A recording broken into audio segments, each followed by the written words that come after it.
Welcome to another episode of the Wood from the Trees podcast. Really hope you enjoy this episode.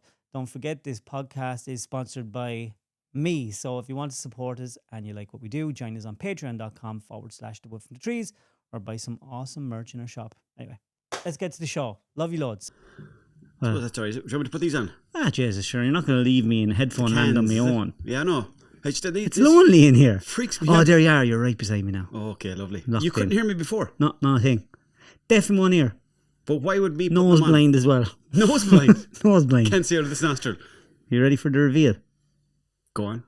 Dun, dun, dun, dun, dun. Do we have a drum effect there? Oh, Now. My God. Now. I guess I take off the pants now then, do I? Now. Right? This is interesting. I'm going to give you the biscuit and you tell me what your opinion of the biscuit is. Jaffa cakes. Part-time biscuit. What do you mean? It's not there, like. It's not fully. It's like the fella that didn't do the leaving cert. It's not all there. You're getting a biscuit. You're getting a half-time biscuit. It's only there to before you get the proper full biscuit. Yeah, I love them. Do you? Yeah. But you need tea with them, though. Are they Protestant? There's a touch of Protestant in it. Yeah, that's the orange, I think. There is. Okay. Now, these would be a personal favourite of mine. Hobnobs? Yeah. Top 10 for me. Are they your top 10? Oh, I'd bring them walking and everything like that, yeah. That's my second favourite biscuit. Great biscuit in the whole for world. Duncan. They're a great biscuit. They really are. They're good. They really are. But you need tea. Yeah. Yeah. Yeah. Now, these are very opulent. These are for the rich people. They are. But they're a weekend biscuit, I call them. That'd be a special occasion. Red panty night. Yeah. That's the red panty night biscuit. Definitely. I like it. We're on the same page so far. Yeah, no, and I'm not lying to you. This is my true opinion as well. Fig rolls. Fig rolls are a 1990s biscuit, really. I used to eat them all the time, and then one day I was like, I don't know. They're nice, but 3 would do you. I liked them until I found out what a fig was. It's a little... Figs are awful gay. Go on. Oh, they were using a serious amount of gay stuff in Rome. Go on. I think I heard... Any gay stuff that went on in Rome, there was a fig involved. Almost all of them. Except for 2 girls, 1 cup. I don't think that had anything got to do with it. Right. Now, what's your opinion on lemon puffs? Do you know what? I think if you have them in the house, it's grand. But normally grannies have them, aunties have them. And I'll eat 1 or 2. But I'd be done then and I'd be thinking about them all evening. We would keep them in the house. Would and you? If someone comes in and they smell a wee, you give them. Okay, you smell a what? Smell a wee. If they smell a wee, yeah. they'll love a lemon puff. We do that with the ginger nuts. These are another personal favourite of mine, but they're more of a bar. Yeah, these are nice. Yeah. These Fox is classics. Yeah, they are. But you'd feel them on you. They're heavy. They are. They are heavy, but I do like them. Yeah. Now, Viscounts, again, 2 is fine because they're quite rich, you know. I hate them. Do you hate the mint? No, mint shouldn't be in any chocolate. Oh, no. Do you like mint Aero? No, but I like mint ice cream. Scumbag, yeah. I'll take that. Hey, you're a scumbag. I'll take them as well. Custard cream. The custard cream. It's an industrial biscuit. What do you mean by that? It's like people, when they were struggling, they used to eat the custard creams. Well, I'm struggling every day because they're my 3rd favourite biscuit. You're joking me. I love them. Do you eat them on their own? When I was a young lad, right, I used to get them. I'd make them work because we were poor and we didn't have an awful lot of biscuits. So when the biscuits came, you had to make the most of them. So what you do, you'd rob them out of the press. Me and Garrett would hide under the stairs and we'd break the biscuit apart. And to make it that, you'd lick it. Oh, Jesus. Keep licking it. Licking biscuits. Until the stuff was gone. How skint were you? Oh, it was bad now. It was bad. We used to have suck on carrots, so I know where you're coming from. Bourbon creams. I hate them. Don't like them either. No. Now, these are my favourite biscuit. You're joking. Yeah. Just when I think I have you pinned down. Yeah. Just push them over here. Yeah, these are good down the bog or something like that. They're nice and light. But again, you'd need a good cup of tea with them, and it'd be more tea than biscuit. They remind me of Meow Lad. Do they? Why? Does he like pink? He loved them biscuits. Did he? Yeah. Okay. And he was a big, strong man that liked pink biscuits. It was very rare. That was maybe his way of showing you he was soft. Soft man, hard lover. Yes. He had to be a hard lover. There was 11 of us. He must have been. I love them. People probably don't know about They're them. not bad. Did you ever hear of them? Oh, you sure eat them all the time. Do you? They have the chocolate ledge. It's nice. It is, yeah. I like to bite the chocolate ledge off. Lovely first. with tea as well. They're all nice with tea. Coffee pops. This is why I have an issue with coffee, by the way. Why? Because they're all with tea. Coffee is just like a lonely one-person drink. It is. Do you know what's nice with a coffee? But only a black coffee. Sex. Yorkie, raisin and nut. Oh, yeah. Yeah. You like coffee pops? Yeah, I do. Yeah, I do. I like them. You know what? I like almost all biscuits, except those yellow ones. Get them away from me. And also the ginger nuts. Well, I'll tell you what, right? You're going to be fair glad you came all the way from Mayo to here. For the biscuits. We're going home with all them. You serious? Yeah, they're for you. Can we get that handshake on? Yep, there you go. Lovely stuff. There you go. Thank you very much. I appreciate that. There's the guts of €14 there. So, where did you pick them up during the basket? Mr. Price? No, I went to Spar and I went to Centra. Very nice. Thank you. Because it didn't have a full range. Right. How's the heat keeping with you? Like, do you The like heat? it? I don't. I kind of don't. No, I'm sick of it now. Like I was in the car there today and I was genuinely thinking about what's the best temperature number. Do you And I like think it's driving 60. around the car now? Would you have the window down? I'd have the two windows down, but then I'd also be trying to listen to a podcast. So then I have to sort of have the windows at a certain height so I can hear the podcast on the phone. You know what I like to do? I like to put my hand out the window Yeah. and do that. Oh, yeah. Feel the air. I like Sometimes feeling- I kind of cup the air So and do I. it blows into my face. Did you ever do this? Vroom. No, never, no. Try it. Never. Vroom. I'll try it. That is brilliant. I'll try it. Only use one hand or you'll crash if you're driving. Yeah. It's a dangerous road. Roads are dangerous out there at the minute. It is. A lot of massive Hey, you're lorries. looking well. Thanks. Did you lose weight? You got a pull-up bar in the house. Can we get a close-up there of that? I know. Are you doing a lot of... No, I'm exercise? doing a lot of running. And also, see, I've trimmed the beard a bit too, so it does probably make me look a bit thinner. And But Jen, I'm doing a lot of pull-ups. what's the story with Funboys?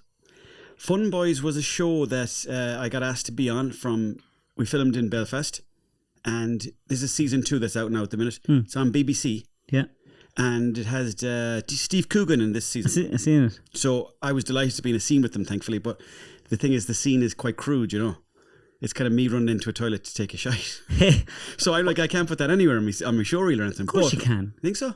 Yeah. Maybe just, maybe. Put on the CV just in text. Why would you not? Because they'd be like, oh, and let's see what his acting Fuck him. range is like. Oh, he's taking a shite here. What's Steve Coogan like? He seems cool. I talked to him for 5 minutes, but he had an aura about him. A bad one. No, good aura. Were A you guy nervous? I don't think I was, no. Is it nerve-wracking going to do a show like that if it's a big production? The first day would be because you're like, okay, how many people are going to be here? What the hardest thing is like, if you have little bits of dialogue, it's grand. Because I know the way it's shot now, like they do loads of takes. They'll do the shot on you. They'll do the shots of the other people. Everyone messes up a few times, you know? So I don't really mind that. There's no pressure there. But if it's a scene where you have like, there was one day I remember I went out for a drink, 2 or 3 pints now. And I was meant to be on the next day at 1 p.m. But I got a text saying at 11 p.m. saying, can you come in at 7? And I had loads of like chunks of dialogue to learn off. So I had to go straight home and learn these chunks of dialogue. So then the next day I was like a bit tired. Nervous. A small bit nervous, yeah. And the scene was I had to walk like across a car park and then deliver all these lines. And I was like, and the first few times I was like, and then like the first time the director might be like, oh, no worries, yeah, we'll do it again. Just do it again. And then if you do it again, it's then all of a sudden someone else is kind of like half looking like, oh, what's going on? And then if you do it 4 or 5 times, they're like, Everyone's looking. can you fucking act at all, lad? Do you know? I often wonder when you're doing programs like that, when you get asked to do it, from that moment you go, yes. Do they send you all the dialogue and all the descriptions of the scenes that you're going to be doing in that season? Yeah. Or are you just there and then threw in at the deep end? No. They'll send you the whole script and then they'll send you what they call the sides. And the sides is what is the scenes that you're in. So then you'll see at the top of it, whatever your character's name is, Elvis is walking across the footpath and then he has to jump onto a boat and then he delivers the lines. But they won't tell you what emotion to put behind them. You have to really figure that out from You have the to scene. if you just do it at home loads of times. Like I remember hearing Tom Hardy, good friend of mine. He's not. But Hey, you should have just kept it going. he said if you just go over 300 times, he said you're going to know it. It's not like, so sometimes I'd be like, oh, I need to figure out what my purpose was and why is the character saying this. And of course, I think if you're doing the big ones, you need to do that. Like, but And do you get to do your own little twist on it? Oh, yeah, you better do your own twist on it. That's the good thing, you know. But that takes a bit of confidence. It depends on the day. Like there was days where I was like, no, I'll just stick to my lines now. And you're kind of saying them a bit down or whatever. And then there's other days where you're like, I'll just jump onto that chair and I'll deliver the lines. And it's like people are excited then when you do something like that. So you have to give them something they're not expecting too. Otherwise, they wouldn't have you there. Every so often, I think there's funny things that you hear, and I do try and get sounds of them. And that line that you delivered to your man, look at your little belly.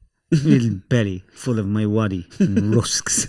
Like, was that couldn't have been written for you? Did you make The that rusks up? was written. Well, the rusks was a word given to me. I don't even know what a rusk is. You thought? No. I thought. No, but I know what my waddy is. See, this is the thing. When the reason I thought that was so funny is because I can remember when I was a baby, we were always eating rusks. What are they like little biscuits? They're like a baby biscuit that kind of melts. They're kind of powdery old biscuits, are they? They're just normally they're used as baby food. Yeah. So you can get them in a biscuit, you put milk in them and heat them up and it's baby food. Yeah, okay. Because we were poor, we ate rusks. Yeah. And Goody. Do you have Goody? Yeah. So when I heard that, I burst out laughing. Right. Sending it to Garrett and them all, and we were all every time now at lunchtime we're going, oh, look at you with your big fat belly, your big baby belly full of my waddy. Yeah, rusks. well, that was lovely because that scene, I was like, they were just like saying to me, just take the piss out of him for like half an hour. I was like, yeah, do you want me to do any dialogue? Like, no, just make it up. So I was like, brilliant, I can bully this guy for half an hour. Brilliant. But so then towards the end, then I was kind of getting stuck for stuff, and then they threw in the rusks line. It must have been someone in their 40s or 50s. It was, yeah. I know the person it was. He was an English fella. Maybe they're eating rusks over there. They must be eating rusks over there. And where we shot that scene, even though you probably don't care, like, but there was the house that was in. There's a big farm beside it, full of loads of dogs, and there was a crow actually that was there too. He'd fly away and come back. Bastard. And all the animals that the person in that house owned were also the animals that were on Game of Thrones. Really? Yeah. Have you watched House of the Dragon? I watched a bit of it. Did you watch Game of Thrones? I watched a bit of it. You didn't you? No. I watched clips and I'm like, I watched a couple of the first episodes and I was like, what's going on here? What are these dragons? Clips fuck up everything. They do, yeah. And sometimes when I'm watching something and I don't have time, I go and I cheat and I go watch best moments of whatever season, and then I go, now I have no time to watch. Yeah, and it's just not the same because the boring bits are the good bits too, you know? Because you have to work your way up to it. Ease your way into it, yeah. It's the whole like sitting down, having a cup of tea, watching it. But Game of Thrones for me, the ship has sailed. Too much time is gone. You're sick of it. You're burnt out of it. It's just another thing to watch, you know. I'm trying to do other stuff. What do you watch? What do I watch? I listen to a lot of podcasts. What's your favourite other than mine? Jeez, that's a good one. There's a one called Red Bar. There's a fella called Red Bar. He slags off Joe Rogan. Red Bar? Yeah, he's very good. He analyzes Joe Rogan's body language. And he'll look at the guests and he'll see the dynamic between Joe Rogan and his guest. And he'll kind of break it down. He'll be like, oh, look at Joe. He didn't like that. And he'll get down to a really minute but petty level. And that's cool. It's hilarious. Red Bar. How'd you find him? I don't know, actually. Probably my algorithms fed it up to me. I'm listening to Joe Rogan for the last 8-9 years. Yeah. And I think when you're listening to someone for 8 or 9 years, you've heard all the stories. I suppose so, yeah. And then in the last 4 or 5 years, there's so much. Say I get burnt out with the fighting ones. And then every time I listen to him, unless it's Graham Hancock or something fucking mental, I kind of don't. Doesn't resonate with you. I kind of zone out. Yeah. Because I'm into different things now. Because people grow. Of course. And I'm so burnt out with politics and everyone. Oh, I'm sick of that shit, yeah. But you know what? It's something about it. It's like what's your views on Gaza? I think he was a good footballer. Jews! Yeah, it's just like, I don't know, is that the job of a comedian to be talking about like Joe Rogan? Is he meant to be a comedian or political analyst? Like, I think it's the job of a comedian to talk about stuff that is honest, that you feel, and not just something that you've heard everyone say. Yeah, exactly. You know, because the thing is about that is because we're watching so many people online now, our opinions are so copied on other people's opinions. Yeah. You nearly need a week of silence to be like, what do I actually believe in here? That's exactly what I think. Yeah. Lately, turn this off. We'll turn it off. We'll go for a pint. Because it's actually hard to know what you believe. Definitely. Oh yeah. It's mad. Because we've so many choices now, you know. So that's the thing. You're asking me what to watch, but recently I've been off the phone a fair bit, which is a good and bad thing because it's good because you've got more clarity in life, but it's bad then because you miss. People are like messaging you saying, "Geez, you're very slow to get back," or you know, you kind of for our career, you need to be on the phone early all the time to see what trends are going on and all that sort of stuff. You don't do the trend thing. I did one or two. What was the last one you done? One was looking at it was like a picture of me as a kid and what music I was listening to at the time. So the music was all about like, you know, it was Tupac cursing and gangster stuff and riding, and then it was just me like this. It's like a little baby, all innocent and Mayo, thinking I was a tough dude from Compton. Did you hard rock or rap when you were young? Oh yeah, I loved. You were saying the other day. Oh, actually, do you know what? You were listening to a song the other day. Phineas. Phineas. Great song. Great song. I was actually listening to that there not long ago as well. I went for a run. I had these new earphones in. They were blasting it out, and I stopped and I was chatting to my neighbour, and I realised that the music was kind of playing over the conversation. So he knows that I like Phineas as well. Yeah. I didn't know that was Phineas. I was listening to that song. It just came up on my algorithm on YouTube, and I went, "Oh, that's a lovely little song." Listen to it again. That's a really nice song. Yeah, then I listened to it the third time and go, "That's a lovely fucking song." And then you're listening to it all the time. And then my daughter goes, "Are you listening to Phineas?" And I says, "Yeah, who's he?" "It's Billie Eilish's brother." Yeah. No. What's wrong with that? None. I just listened to Olivia Dean on the way up here.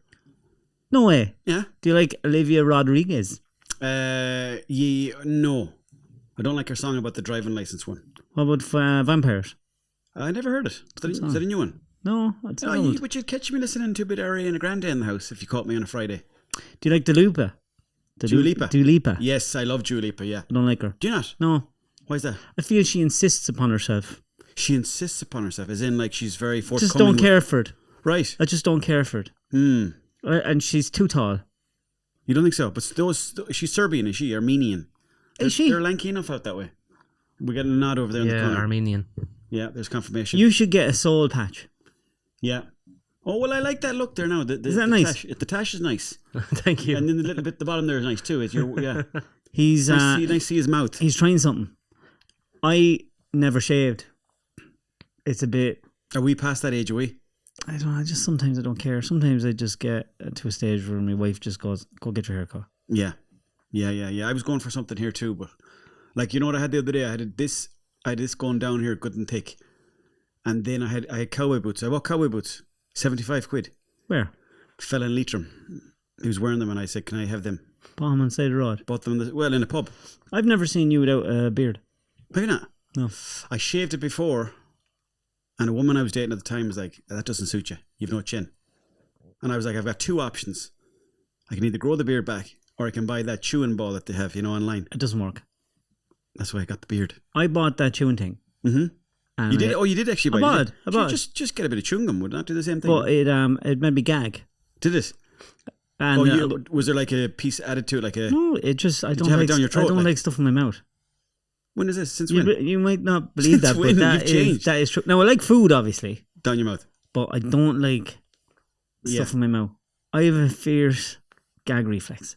Right, you get sick all over the ball. The other night we were doing a podcast and... Thank God you said podcast. We were doing a podcast and one of the questions was someone thought that 2 girls, 1 cup was art, and me and Mick didn't know what 2 girls, 1 cup meant.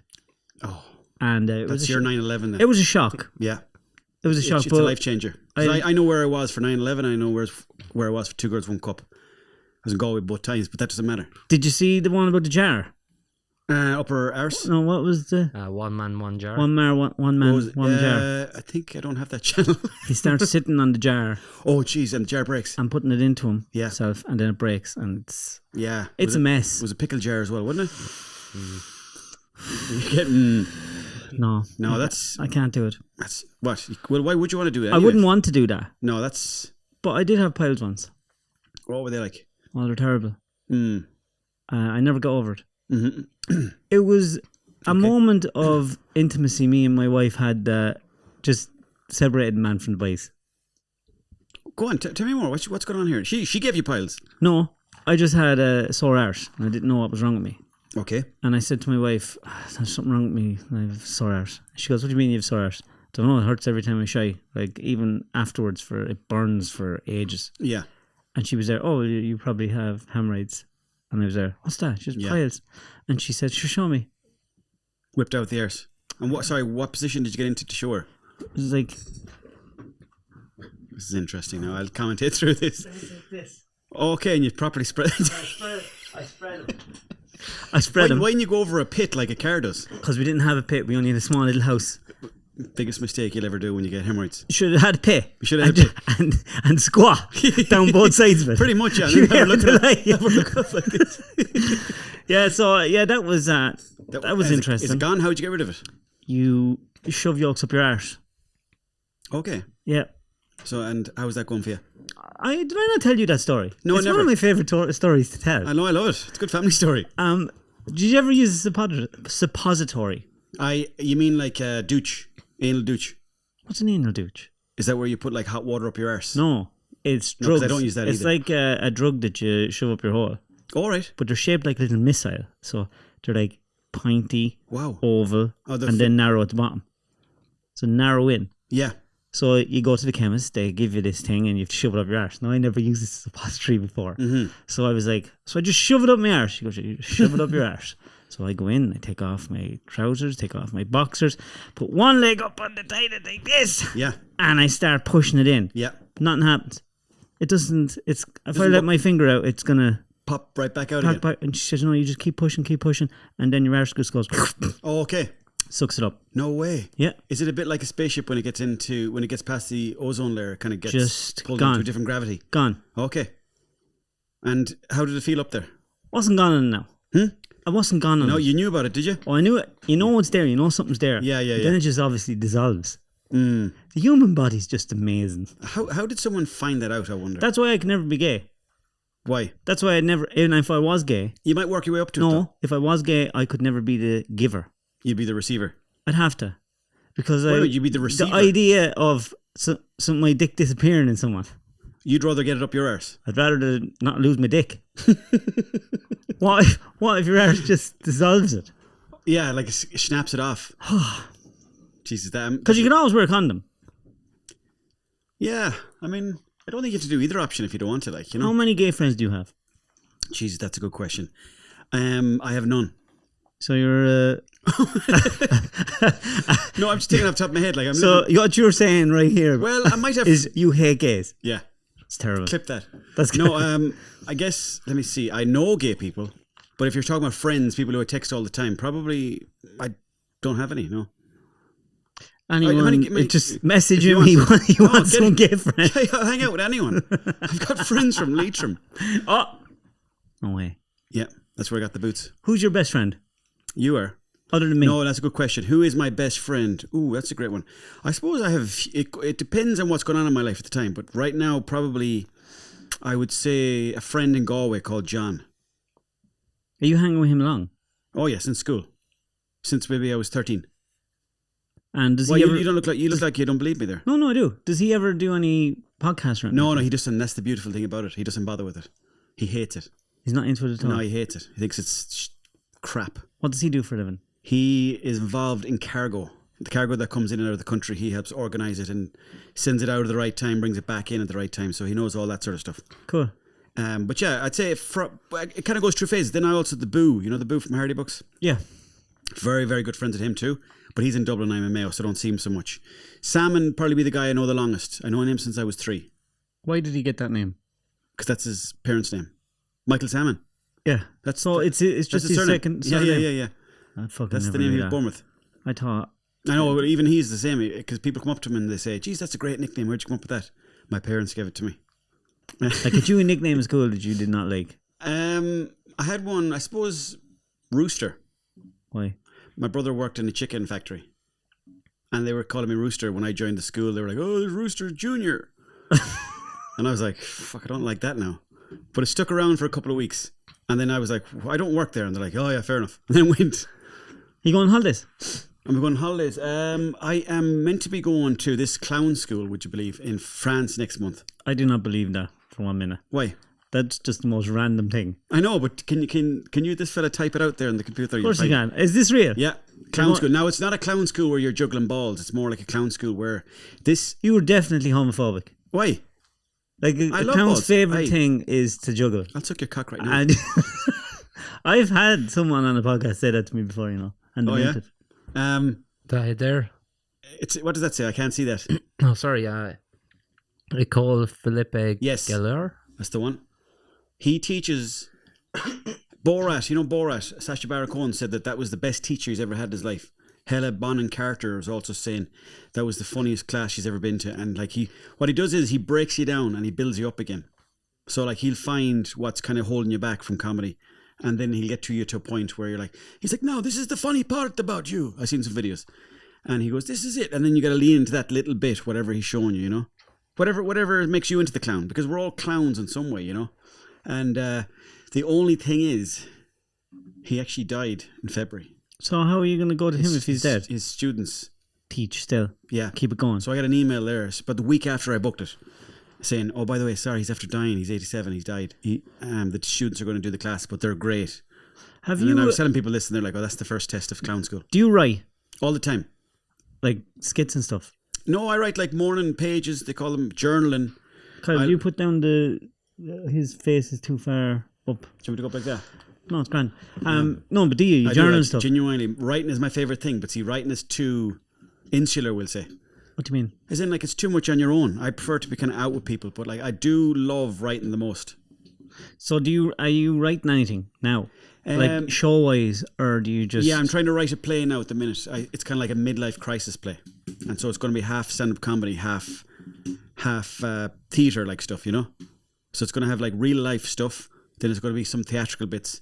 There's going to be like musical bits. And then there's going to be a bit at the end where this guy who's playing my father comes onto the stage. And he says, "I've always loved you," and stuff like that. So it's kind of like a parody, but also there's some serious stuff in there. How far have you got on it? I'm on page 1. Page 1? No, I'm joking. No, I'm about 5,000 words in, we'll say.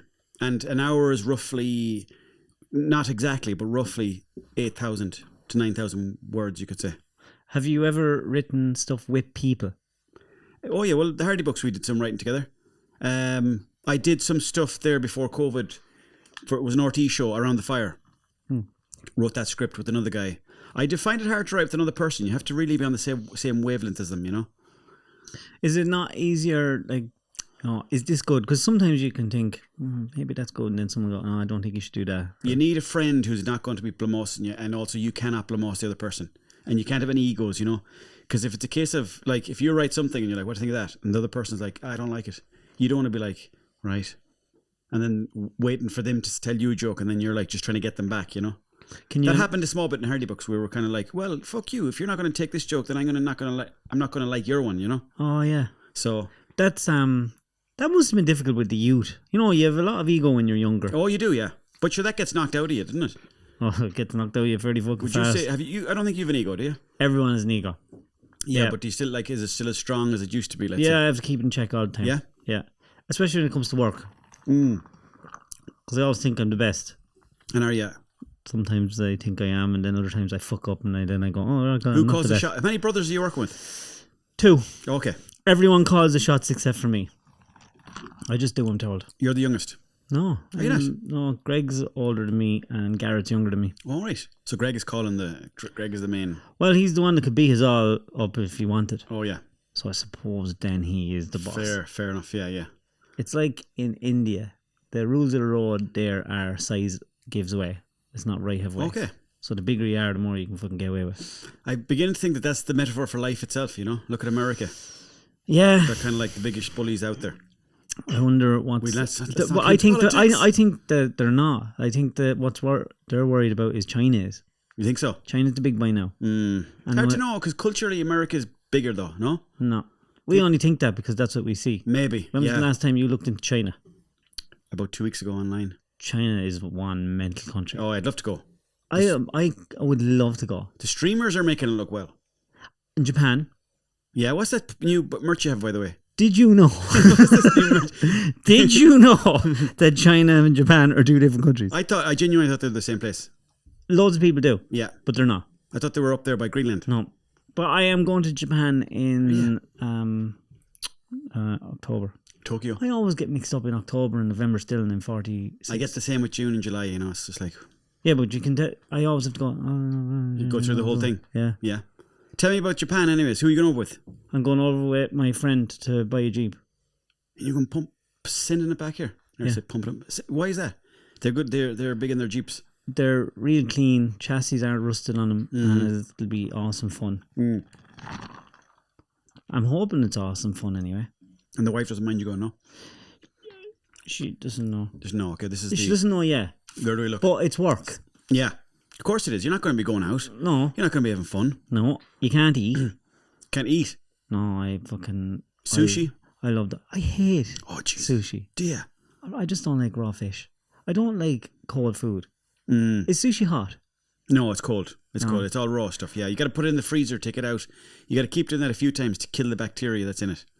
Because it's just like it's raw fish. You're cutting it. Can't do it. It's nice if you go to what's that, Yamamori, I think it's called in Dublin. No, I just don't like raw food, and cold food isn't my favorite. And anytime I went to a fancy restaurant with my wife, they fuck you with the cold food. You get loads of these courses that are like seafood and cold this and cold that. Yeah. And they're, hold on now, you're getting a ball of money now and you're not even bothering cooking it. Yeah. I get you. I'd rather a kebab. I'd be happier. Kebab is top 3 for me. The nicest kebabs ever are in England. Whatever it is about the nicest kebabs I've ever got are in England. They're very well. A lot of Turkish men there, no? But you know they're very good as well. Germany, Berlin. I've never been. Oh, you have to go there. It's a wild spot. I was there about a year ago with a friend of mine and actually this will prove to you that I'm not homophobic. I went to a gay club. How'd that go? In the front door, and then I turned around and we left again straight away. Like, but Homophobic. it was. No, I won't go into the full story. But basically we met this gay guy, and he's like, "Do you guys want to come to like a?" Was he talking like that? Yeah, that's exactly how he talked. He said to us, "Do you want to come to a?" No, he's like German, so he's like, "Do you want to come to like a potty?" And we're like, "We're like, yeah, sure, why not?" He goes, "Look," and then we were walking for like hours across the back streets of Berlin. He goes, "By the way, guys, you know what kind of club this is?" I mean, my friend were like, yeah, we do. Yeah, we didn't know what he's on about. We got there then, and then the bouncers said, they must have known by our body language, myself and this Finnish Whalen fella. They're like, you guys, you know what kind of club this is, guys? We're like, oh yeah, no, we know very well, yeah. And I was wearing glasses, these glasses in particular. Come on. And I swear to God, I went in the front door, they just filled up with steam. Oh my God, you look so different. Do I? Yeah. When you have them glasses on, you look like a scientist. A scientist? Yeah. I'll take that. You look like someone Steve that would create a bacterial infection in a lab. Yeah. In Wuhan. You think so? Oh, you think that was an inside job? Well, they proved it, didn't they? Here, come on now. They did. Less of these conspiracies. No, that's not conspiracy. They released all the documents. Did they? I don't What deal was in this for, sorry? the Wuhan. Oh, lab yeah. leak. Yeah, that was proven ages You ago. never know. It's the same with Michael Jackson. You never quite know. Did you watch the movie? I watched a 10-hour documentary about him before, and at the end of it, I was like, still don't know. Still don't know. It's just so vague. So vague. And he had a fucked up life. Oh, fucking mental. Like that Mr. Jackson was a bad man. His father. Yeah. He was. I watched the movie, the latest movie to come out. Yeah. And I just couldn't get over. Is it Joe Jackson? Joe Jackson's eyes. These piercing, scary eyes in the movie. Bulbous eyes in him, yeah. Bulbous eyes. Yeah. He'd take a bite out of your hand. He's a scary man. I was afraid of him. Did you see when he went up the tree, Michael Jackson? That's where he does all his writing. Creative writing. Oh my God, South Park. You're bringing me back to Michael Jefferson. Come to my wishing tree. Won't you come along with me? Yeah. But like, you know what though? An absolute legend. Yeah, musically, you know. He is some creator, all right. The most talented paedophile of our generation. Isn't it terrible though that you could, when you're that famous and you have all that money, you're at your most, like that's where you're open to everything. It's like you're living life on a sort of, you're living life in a different plane. He could probably have killed somebody and no one would have cared. Like there's probably nothing he could have done. Well, you're without getting in trouble. Well, I think when you're dealing with all those people and all that money's involved, like when you have hundreds and hundreds of millions involved and you piss people off, anything's possible. Yeah. You don't know what people with power are going to do. Well, maybe they killed him off, and apparently they did, and then they held on to the rights for his records. Like how many times in history have powerful closest people... man to Jesus, I think. Well, back Jesus in the day, back in the day, there was no one as famous as him. No, Joe Dolan was all right, but he was more localized. Well, imagine before social media and before like all that kind of stuff. No matter where he went in the country or in the world, yeah, there's nowhere he could go. It's mad. Nowhere. Like imagine, think about Tom Cruise or Bruno Mars or anyone like that. Who's the most famous person now, do you think? Along his lines. Jeez, that's a good one. Well, I'd say Trump might be up there, would he? It is that kind of people. It has to be someone like that, you know? Like Trump, Musk. They're the only people now that Musk are known could be up everywhere. there too, yeah. But like pop stars and stuff wouldn't. They're not the same level now, because the world is very much in a sort of political mindset. Yeah, and every country has its own little system going. Yeah, exactly. Like if you go to India, Hollywood isn't as big a thing Yeah. So you don't have the movie stars you used to have Exactly. years ago. Yeah. Like we were listening to something last week and they were saying this is the last generation of movie stars. There'll never be movie stars again. Yeah, that's a shame. It's a And, shame, really. Well, even movies they're not as big a deal anymore, are they? It's because of social media. Like, got say if watered you're a new singer-songwriter now Mm-hmm. and you're able to write songs and you're a gifted musician and you have this beautiful album all written and ready to go, Yeah. and you go into a recording studio or a record company, they'll say, come back when you have 50,000 followers. Exactly. Oh, it's 100% about And you numbers. literally have to push it yourself. And actors are the same. They're Yeah. promoting their own movies. Yeah. Back when Jack Nicholson was at his most famous, actors like that never gave interviews. They might do one with... They were more mysterious. Yeah. Now it's oversaturated. We all are. How do you find that whole thing? Because I'm always like, oh, I've got to post again today. And I'm like, who would want to be looking at the same? Like, who would want to be looking at you all the time? I'm fierce lucky because I just post what I'm doing. Yeah. So because when people are looking at you, they're thinking, oh, he's a comedian, he's going to make me laugh. Yeah. Dance monkey. Yeah. You know, Yeah. you guys can't come on and go, just having a nice drink here. Yeah. How's your day going? Yeah. You feel that Has to you be have something. to entertain. Yeah, I guess so. Whether And that's you have the work stuff behind it too. That's a lot harder. It is, Whereas yeah. I'm just driving. If you don't like it, you don't like it. I do Yeah. the same thing every day. That's because what I do. Yeah. So it's a lot easier for me to do that. Like I could have, my biggest problem is I have to stop putting up stories. Because I could have like. I don't see you on Instagram at all, is it? Oh no, I'm on it. Oh, yeah. Yeah, I'm on it all the Where time. do you is that where you're uploading all the time? Instagram? No, I still upload first on Snapchat and then Oh, yeah. over to Instagram. Why you be on Snapchat all the time? What's that play? Why are you so... That's my main platform. Okay. Are you making any... No. No? Yeah, the only way you make money on social media is if you make money around it. Yeah. You use it as a Indirectly. tool to promote. Well, Facebook now you can make money. How? Just they'll pay you for posting. Like, I mean, it's not great. Like, but if you put up a post, we'll say a text post even, and it got like 1,000 likes, you get 20 or 30 quid. Really? Yeah. I've never got money out of my stuff. You got to automatically goes monetize up your in it. page. That's what you got to do. I didn't know that. Check. Go into the fan page, whatever it's called. Go into the professional desk or dashboard, and go over to the left hand side there. It just says monetize. They're trying to get everybody onto now. You see, so they're paying out for text posts, picture posts, all that sort of stuff. Do you know what I hate though? Meta glasses. I love them. Do you? I hate them Why? because it's too invasive. Like, you know, you might be doing the shopping and some lad then is recording you picking up. But you can see the oat like. milk. I know, but sure, look at. I'd rather if they made strict rules around them where you could only use them in certain places. Like, you shouldn't be allowed to wear them into Tesco. Yeah, maybe so.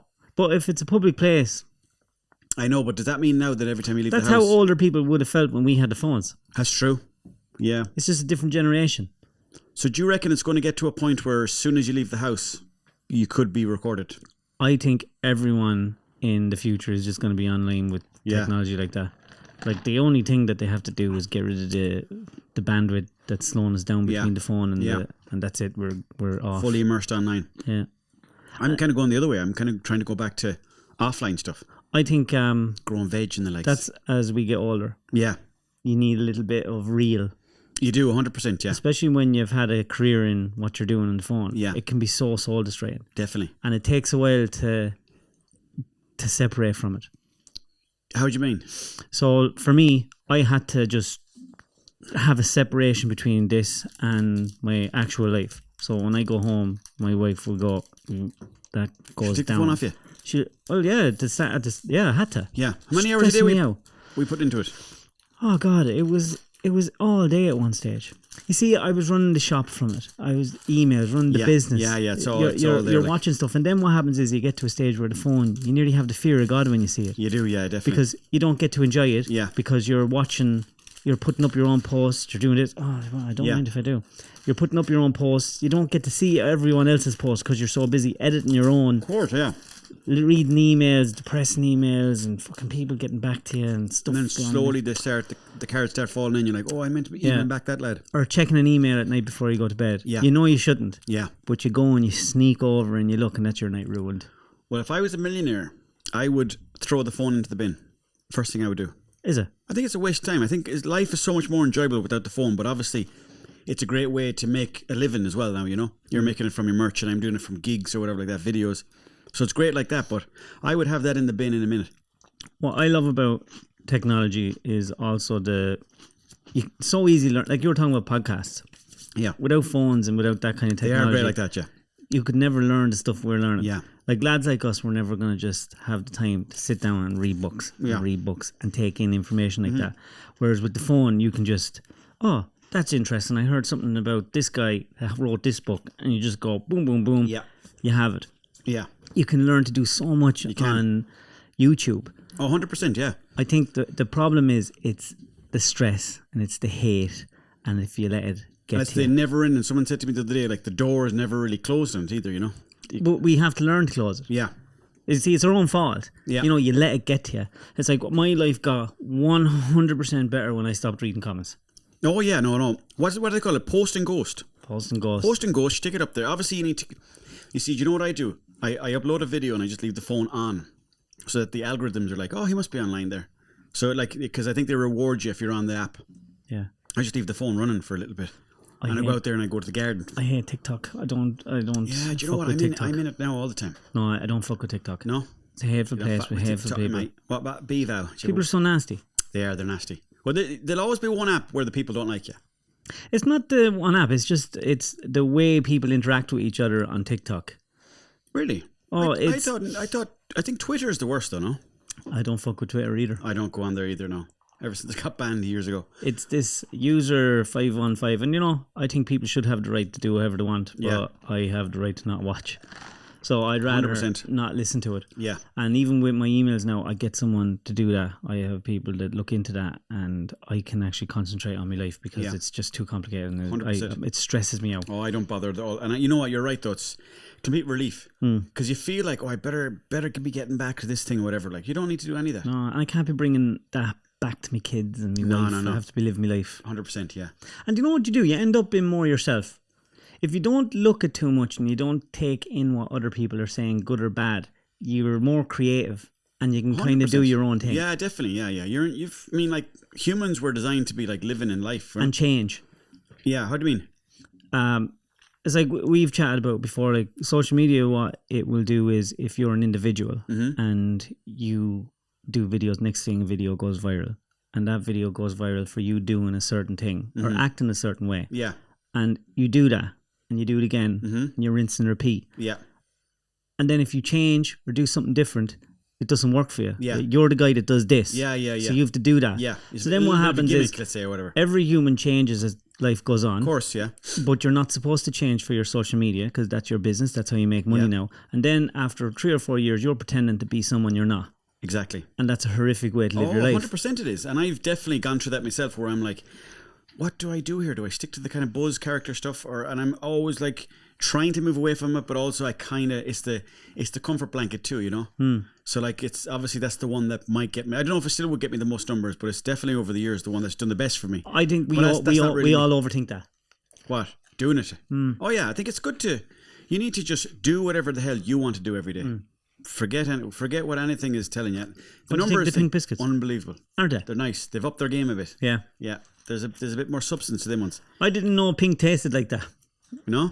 Thought you were a married man. I know. When you're married, you don't get any of that crack anymore. That's only an afterthought. Ah, come on now. You must be still.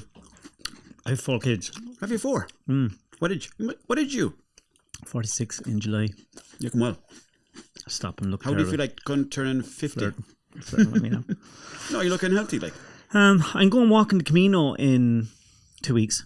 To Santiago, is it? Yeah. Lovely. I'm a bit nervous. Where are you starting?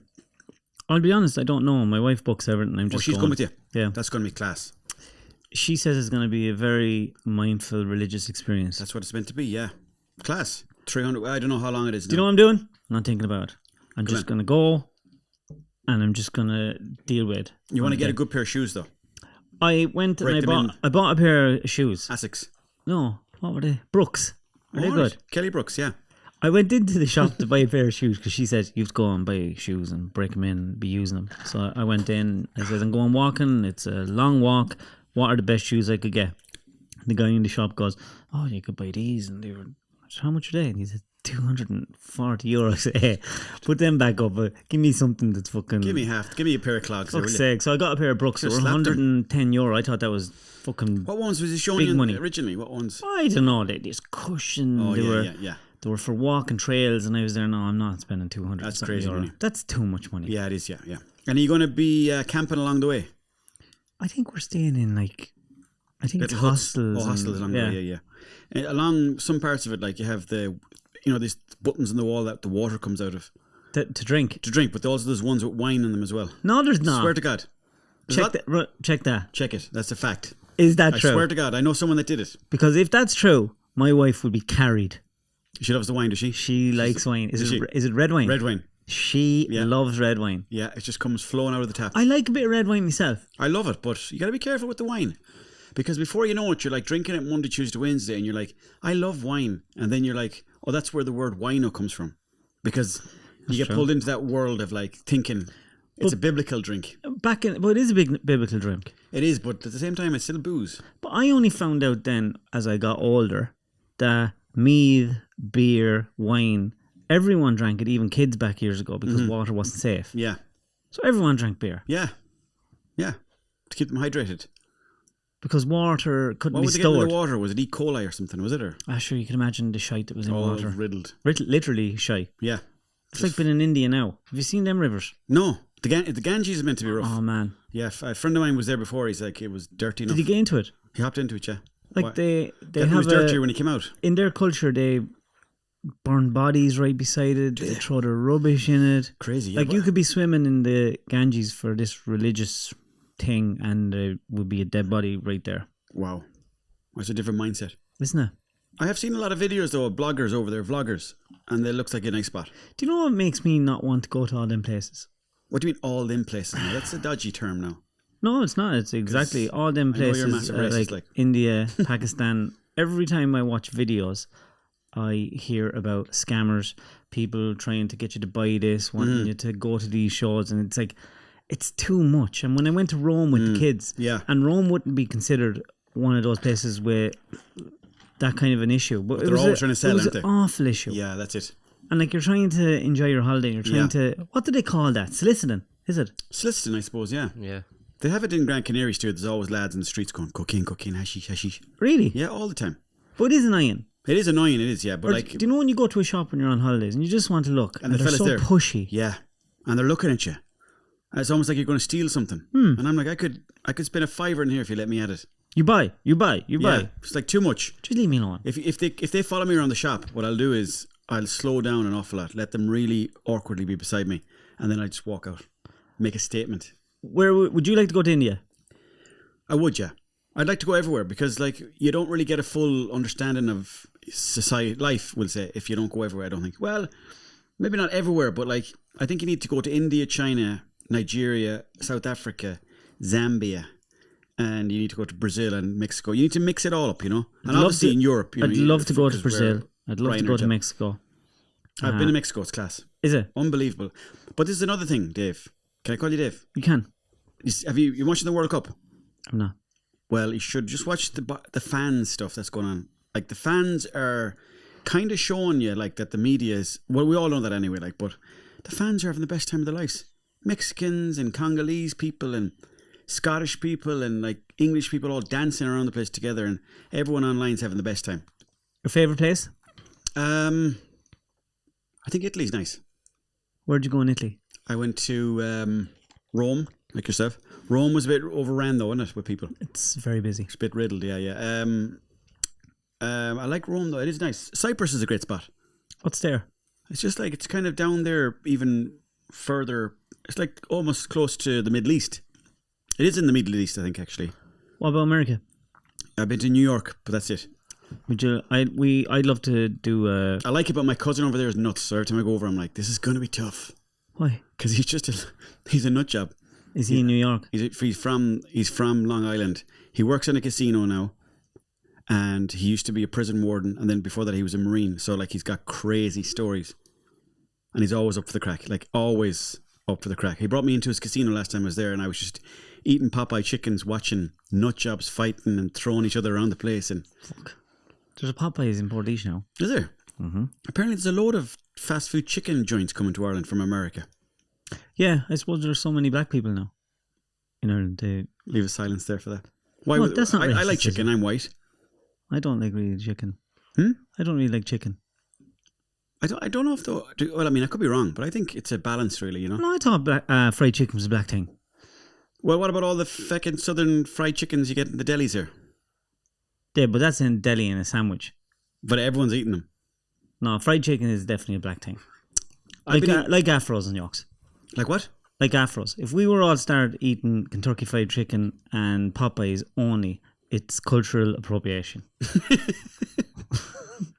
if you were to grow an afro, you'd get in trouble. Would that not be racist for you to grow an afro? Well, Bob Ross had one. He's dead though. So Well, I don't think he's dead because I can see loads of stuff online with him. The AI stuff with him is fucking brilliant. it's so good. It's yeah, so yeah, good. it comes up. Or with Stephen Hawkins. Have you seen the ones with Stephen Hawkins? Oh Christ, I have. Yeah. It's funny. There's actually a place. I think it's in Spain or Italy where they do a Stephen Hawkins Day, and everyone gets into a chair and copies Stephen Hawkins and goes down the street. Like hundreds of people. Can you pull it up there on video? Take that. Yeah, there's the wine fountain in the Camino, by the way. So it's real. Yeah, it is real, yeah. See, this is the problem I have. David, can I call you David? You can. But you're going to have to make up your mind because if it's going to be Dave or David. I was going to go with D next. That's right. Right, go for it. I'm like the boy that cried wolf. A lot of the time I'm telling people stuff, they're like, that's not real. And I'm like, it is. And this is a fact. And also the other thing I said a minute ago, which I've forgotten. What? What did I say a minute ago? You were saying that it's racist to eat chicken. Yeah. No, I was saying... What was I saying? You were saying it was racist to eat chicken. No, I'm recording this too, like, so I know exactly what I said. Yeah, I think I found that here. Oh yeah, the Stephen Hawkins thing. This is it, look. Holy shit. That's not racist, is it? No. Or anti-Stephen Hawking. Apparently, his family love that. Well, sure, of course. The theory of everything. He was a great man. Was he? He was on Epstein's Island, apparently. Yeah, what would he have done there? Did the wiring. I don't know. I don't know, like... I'm sure everyone was on Epstein's Island except for me and you, I think. Yeah. This fellow wasn't on it. He's too young. Okay. There's no way he knows what rusks are, I can tell you that. Hey, I've eaten a few in my time. Rusks? Yeah. Where's that accent from? That's from here. Is it from here? Yeah. How come he's got a thicker accent than you? Because I'm trying to not have a talk radio like voice. a bogger. Oh, I see. When I started doing my videos, right, I used to have all these people commenting. No clue what this guy's saying. Yeah. No clue what anyone's saying. They don't pronounce their T's, Yeah. their S's, and I still don't. And Yeah. I try my best. And every time I do try and speak properly and pronounce my T's and my S's, You I sound feel Protestant. like a fucking gimp. Yeah, I know. I'm exactly the same. Now, I was at a level where no one could understand anything I was saying years ago. They're like, I don't know what you're talking about. What language is this? So I had to start reading a book out loud to get better at speaking. Are you good at reading? Yeah, I think so. I mean, what do you mean? Give me a book there, I'll read it for you. Come on. It's harder to read out loud than it is in your head. Yeah. But it's good to practice it, no? Yeah, If no, that's what it you is. I had to practice. For the Patreon, I had to practice because I was fucking it up. Yeah. I got people messaging in saying, Cuddy, you're going to have to learn how to read. We can't listen to you. But that's also the charming part too. Today is the best day of... I was bad. Yeah. 'Cause Oh, I'd, yeah. I'd forgot how to read. There's certain words still I can't say in a sentence, like business. I have to work my way up to it. Business. But if you have a full Business. pack of words behind it, you can get stuck, you know? What is... I can't say that word. You know the way everyone has their own little... Twist. No, they're intricities. What's that word? Intricacies. That's the fucking cunt word. Intricacies, yeah. Say it again. Intricacies. Intricacies. Yeah. Everyone has their own See, it's Intricacies, yeah, you got to work. It's a cunt of a one. You got to take your time with it. You got to get it warm. Intricacies. Yeah. And then do half the word. In. That's not... That's a third. Do half. Intricacies. Intricacies. Now say it. Intricacies. Ah. When you're acting, do you have to do that a lot? If you're reading a bit of dialogue and then there's a word or a phrase and you go, it's not working for me. Oh, a lot of the time, yeah. Because, you know, like if you write it first, that's not how you talk. Unless, of course, you're a brilliant writer. But there's often times where you're like, that doesn't sound good when I speak it out loud. So it depends then on whatever you're working on. Because some people are like, no, you have to say that exactly what's on the page.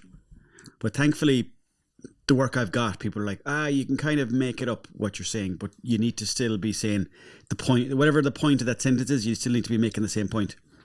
So they let you play with it a bit, you know? I was listening to an interview with Colin Farrell, and he was saying Good that friend of when mine, when he was doing Minority Report, and he was only a young lad, and he didn't realise how good he had it and how lucky he was. But it was a big day of filming, and he says, I was such a cunt, I asked for the day off because it was my birthday for this $100 million film. Wow. He said I asked for a The day cheek of off. it. And I went drinking. Yeah. And then we got called for an early shoot, and it was a big, long piece of dialogue. And he says, I just could not get it out. And Tom Cruise was bullying me. I can imagine. Geez, that's some serious bit of confidence. Or maybe, like, imagine you were in a movie worth 100 million. You'd have that dialogue down to a fucking T. He said when he got the job for Miami Vice, he arrived on set about 4 stone overweight, like big into his alcoholism at that time. Yeah. He said he barely got through the whole filming Jesus of it. Christ. Could you imagine? The booze, in that sense, never helps me. Like, I wouldn't be able to be, like, wittier or quicker when I'm steamed up. You know, like Oliver Reed. It kind of slows me down a bit, the booze. Do you find the same thing for you, no? I don't drink that much. No, will you be drinking now with your life stuff? No. No, I don't. I haven't. I've only done 3, and I don't drink at them, and I've stopped drinking at these as well because I drive home and you're working and stuff. Yeah. And I was never a big drinker anyway. Mm-hmm. And then as I got older, I realised that it's volume that I'm not able for. So if I was to have 4 or 5 pints, I'm fucked. Like You're goosed, yeah. I'm just not able for the volume. Yeah. So now what I do is I've got into whiskey. I like whiskey. Lovely. Japanese was good whiskey. What sake? Yeah. Is that not a vodka? That's a beer, is it not? It's vodka made from rice. Is it? I think so. Imagine that, rice. I made cider there the other day. Cumin cider. Huh? Cumin cider. No, I made cider the other No, day. you didn't. I swear to God. There's a fella in Mayo. He makes poutine and cider and different things. His name is Al Pacino. And he makes... That's not true. I swear to God, he makes ciders, wines, beers. So he came to the house. We made some cider together. I drank it there the other day. It was unbelievable. Does it not take ages to make it? You have to let it sit there for about a week. 2 weeks. And then it's okay to drink? Okay to drink, yeah. Is it fizzy? It can be if you put in those little sugar balls. Is it not... Is the Bulmers and Orchard Thieves and all that, are they carbonated? Yeah. Sorry, the carbonated drops, they're called, yeah. Yeah, I think they are, yeah. So, but the ones that you're drinking is just normal. It's like they're fizzy. apple. No, they're fizzy too because I'm dropping in the carbonated balls. Okay. Yeah, so when you do drink them, it does taste like a can of Druids. See, I'm not. No, No, but It's I do like a nice whiskey. Get that fly out there. bit of protein. Anyway, I wouldn't mind eating them. What's your favourite food? I'm going through a Pink wafer. Oh yeah, I'm going through a carvery phase at the moment. I love carvery. There's a great place in Castlereagh there. If anyone's there, it's called the Yellow Eagle. They do a lovely carvery.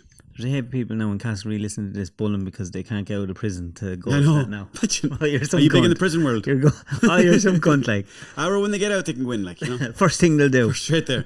Take me to the carvery. I do love a carvery. What else do I do? I like sushi. I love ramen. Ramen.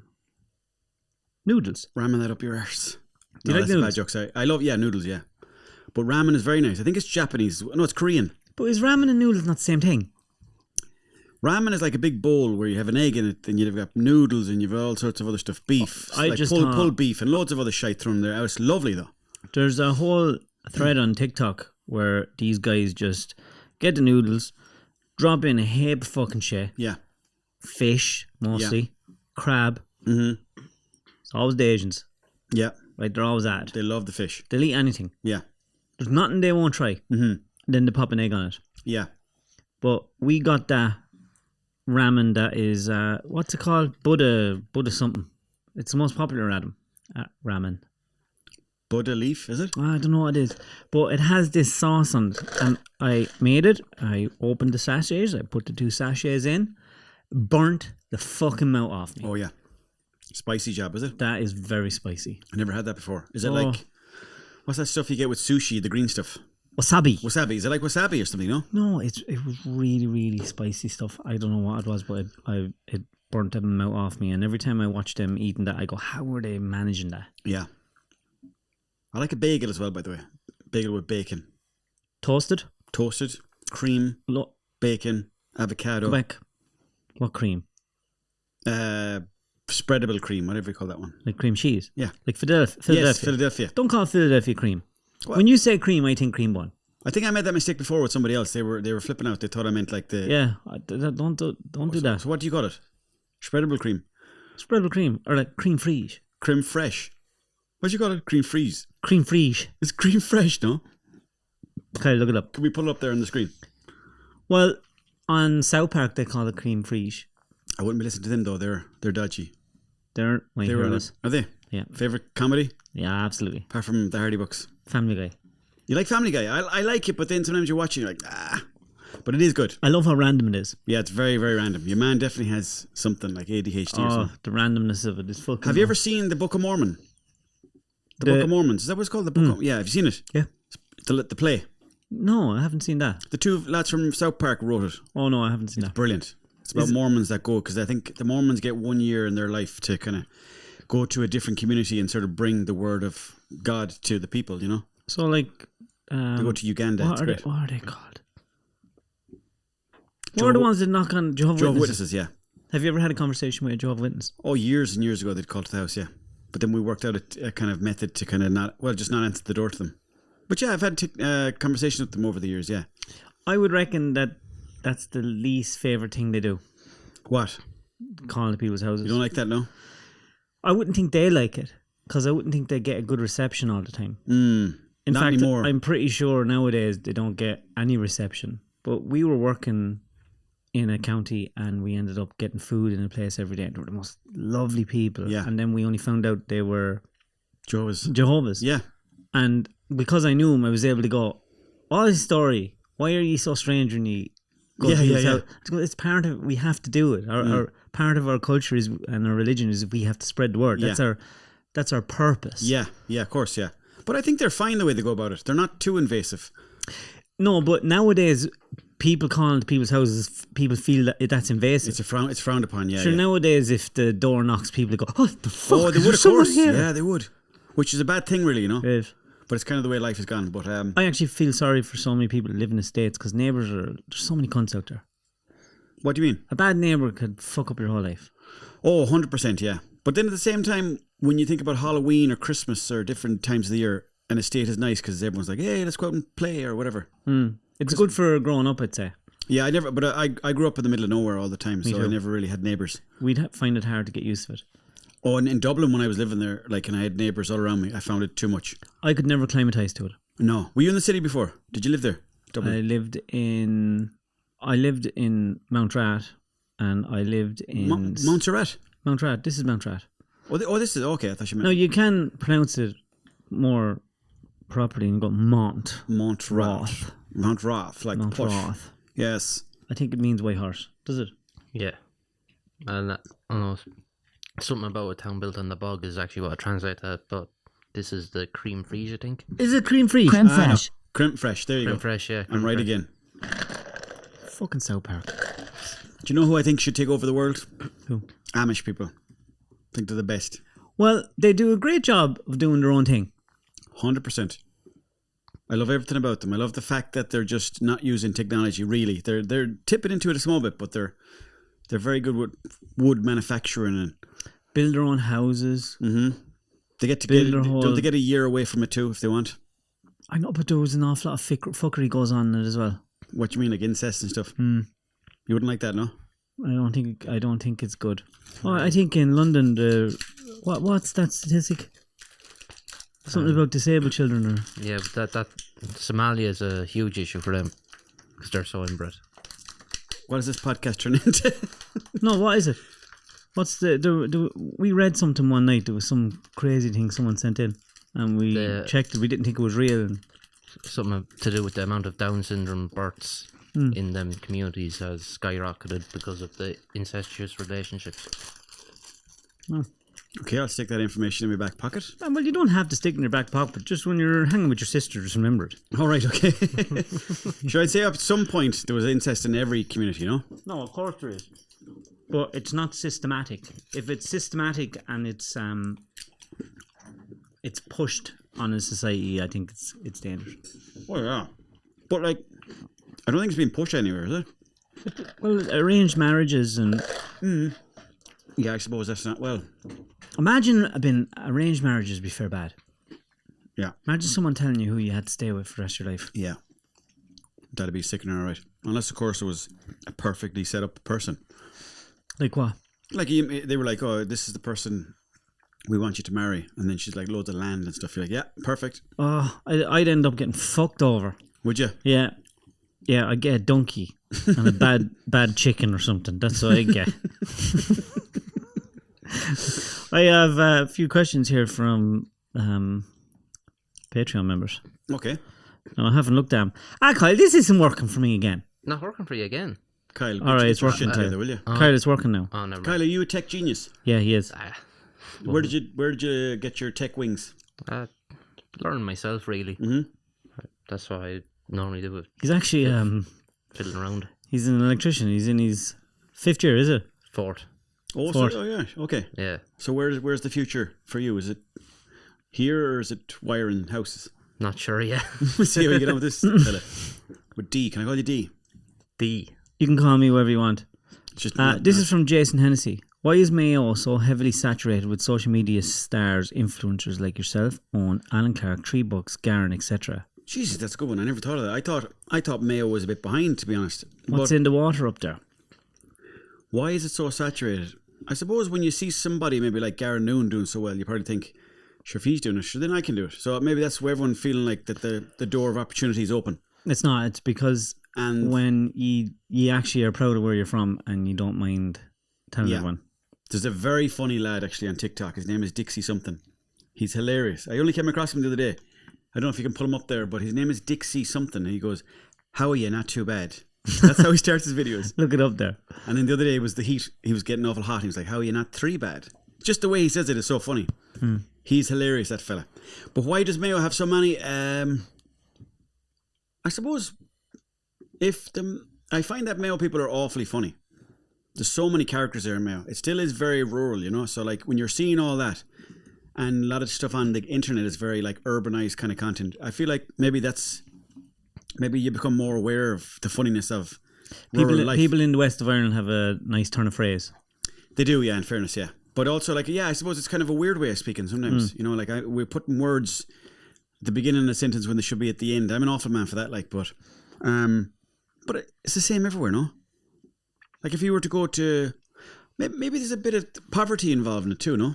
I don't know. You know, like County Clare would say it's more like a fancy county. Or We work in a lot of Galway places, and I think Mayo is a fucking gorgeous spot. There's Oh, plenty of money in Mayo. Oh well, there is, I suppose, especially nowadays. I don't know why that is, though. I honestly don't know. Why do you think so? I think the west of Ireland, because I think Well, why not Donegal then, for example? Donegal have a nice accent, but they wouldn't be as funny. And we don't. They wouldn't be as funny. Gotcha. Why not? Because I find it. I think it's because of the Troubles. I think it was a very serious place to live for a long time. Oh, I see what you're saying. Yeah, maybe. You know, everyone's a victim of their environment. I think, you know what I think? Roscommon is the next untapped county. You're going to get a lot of people coming from Roscommon. They're funny. Really? Very, very funny. They Just get the some fun- abuse. Yeah, but they're funny characters. They have a very funny turn of phrase too.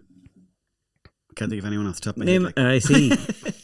I was going to say, name a funny Roscommon person. I'm just generally knocking around Roscommon. If you go there, Roscommon Town, Boyle, Castlereagh. Like, for example, Castlereagh has a prison, but not just a prison. They have an elephant that was buried in the town years ago. Where did the elephant come from? The local circus. He broke out, went straight down to the pub. And he died in the pub. No, he came out of the pub and then went for a walk, and then that's when he died, I think. Poor bastard. Happens to the best of us. Did you ever ride an elephant? Not yet. I would love to ride an elephant. Dublin Zoo? No, they won't let you ride elephants. No? They won't let you ride anything. What's the world coming to? It's a fucking joke. Where would you go riding an elephant? Maybe... Well, I would like to go to India because I think a lot of that goes on in India. Mm-hmm. They'd be riding the elephants all the time. Yeah. But I think I'd go to China and ride an elephant there. Do they have elephants in China, do they? No, but I don't think I'd get the scutters over in China as well. You have an awful bee in your bonnet about India, do you? I just don't like it. Do you not? No, I don't. It insists upon itself. That's your new phrase. You must have read that in a book recently, did you? Did you ever see that episode of Family Guy where they're all dying? They're going to drown. Yeah. And I don't know. I didn't, sorry. Just before they die, Peter Griffin goes, I have something to tell everyone. I don't like The Godfather. And they're all there. What do you mean you don't like The Godfather? Just don't like The Godfather. Don't like it. It insists upon itself. Yeah, I think I remember hearing that, all right, yeah. That was when they did a crossover, no? It wasn't Family Guy and South Park together, no? Weirdest situation you've ever been in? That's from Tipman. I was in the blue light district in Amsterdam once, talking to a lady from the Philippines. Red light, you mean? No, blue light. What's the difference? Give us 20 quid and I'll tell you. Ha ha. No, blue light is basically when, like, red light is female. Blue light, I think, is when they're in transition or maybe they're cross-dressers. I don't know exactly. Trannies. Yeah, they could be called that, yeah. I don't know what exactly the term is because I don't know if Why they're... blue? Can we pull it up on the screen? There's the Dixie fella on, yeah? Is that him you're on about? Yes.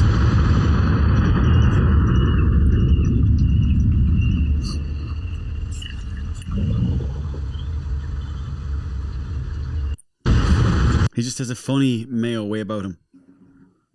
He'd be a fella now. Any chance when I will live to the pub, Tom? Allergies? No, I have a few bits in the car. I have a couple of lamps and a few switches and a couple of ladders and a few bags and a couple of bottles and just a few bit, a hat and a bit of tea there and a few bits, yourself.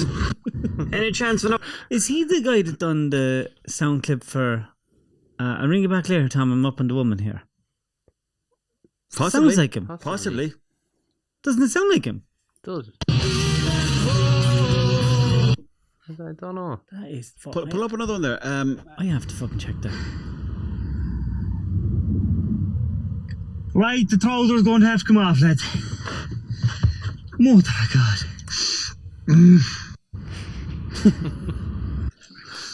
That was me in the car up here today, sweating buckets. Have you ever met him? Never met him, no. And I just, the algorithms fed me him there the other day, and I was like, this fella's very funny.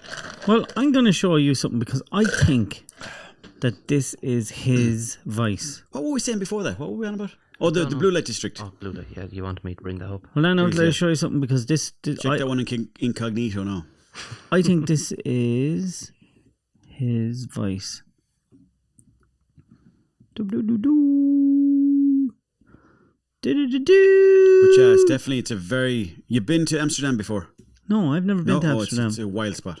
When did you go and who'd you go with? Well, we did the film. We filmed over there, so we did the movie over there, and then there's loads of those, like, stoner cafes, so you can get baked, and then you can go down to the Anne Frank house, which is an intense thing to do in itself. Do you still do a bit of hash? No. Not and into it anymore? No, because you kind of go through a phase of doing it. And what are you into now? What I'm into now? Well, wine. I like wine and I like cider, and yeah, that's it. I'm too. I'd love to be on the whiskey. I'm on top of the woman here. Sound, thanks. No, maybe it was some years ago, no? How are you, John? Can I ring you back in a while? Yeah, how are you? Go, can I ring you in a while? I'm on top of the woman here. I love that. I never heard that. Where's that? It's on Snapchat. It's just the sound. What were we saying before? Oh no, the hash. No, I'd like the wine now and cider. Not together now. No, not together. But the problem with me as well is that, like, even the other night at bonfire night, I had wine with me and I was drinking. I was like, oh, lovely. And I was drinking, and then I go quicker and quicker and quicker. So I go too quickly. So I need to just go cold turkey for 6 months. It's a bit fucking harsh. I'm announcing it here on this podcast. Can I do that? You can do it, John. Can I do an exclusive? Where do I have to look? This camera? World exclusive. Yeah, look into that. Middle one. I'm on the dry, lads. Why? Because I want to level up. What's the long...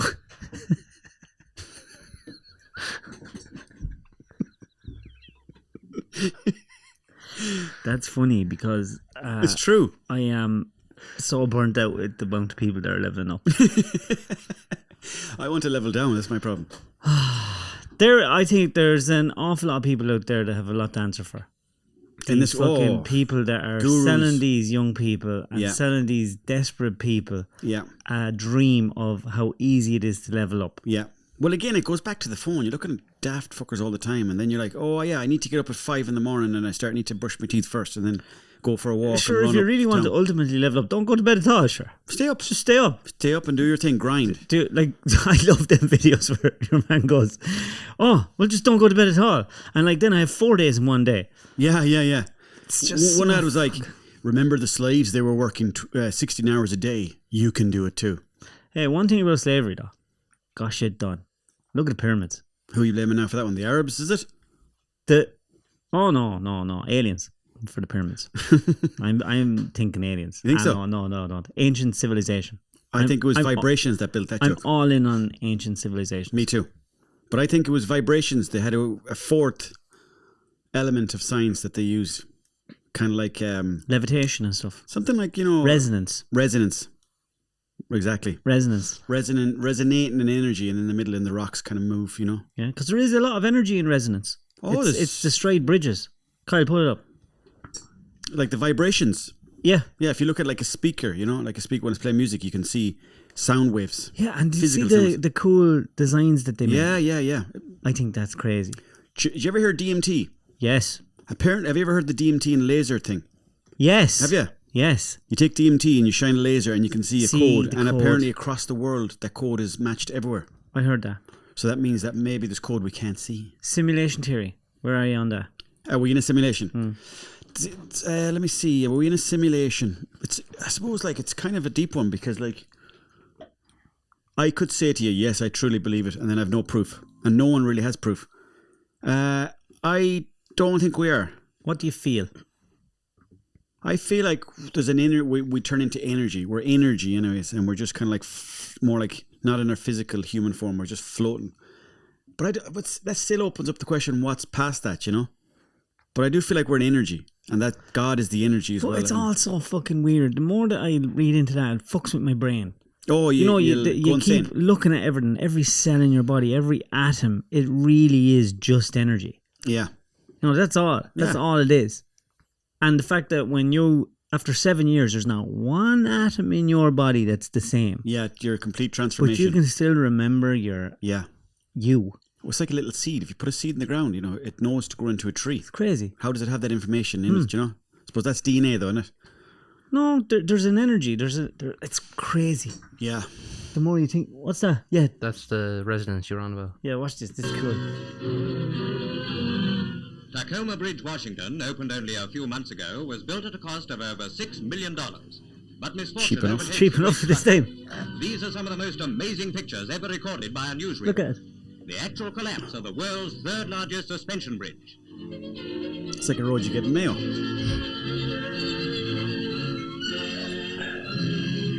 That's resonance. Where's the resonance coming from there? Just the sound of itself.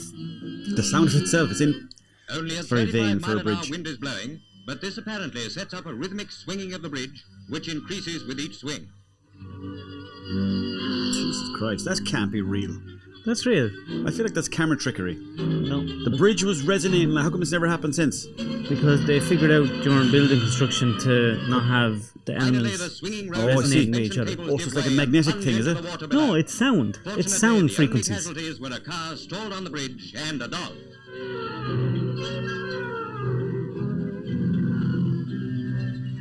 Wow, that's one nuts.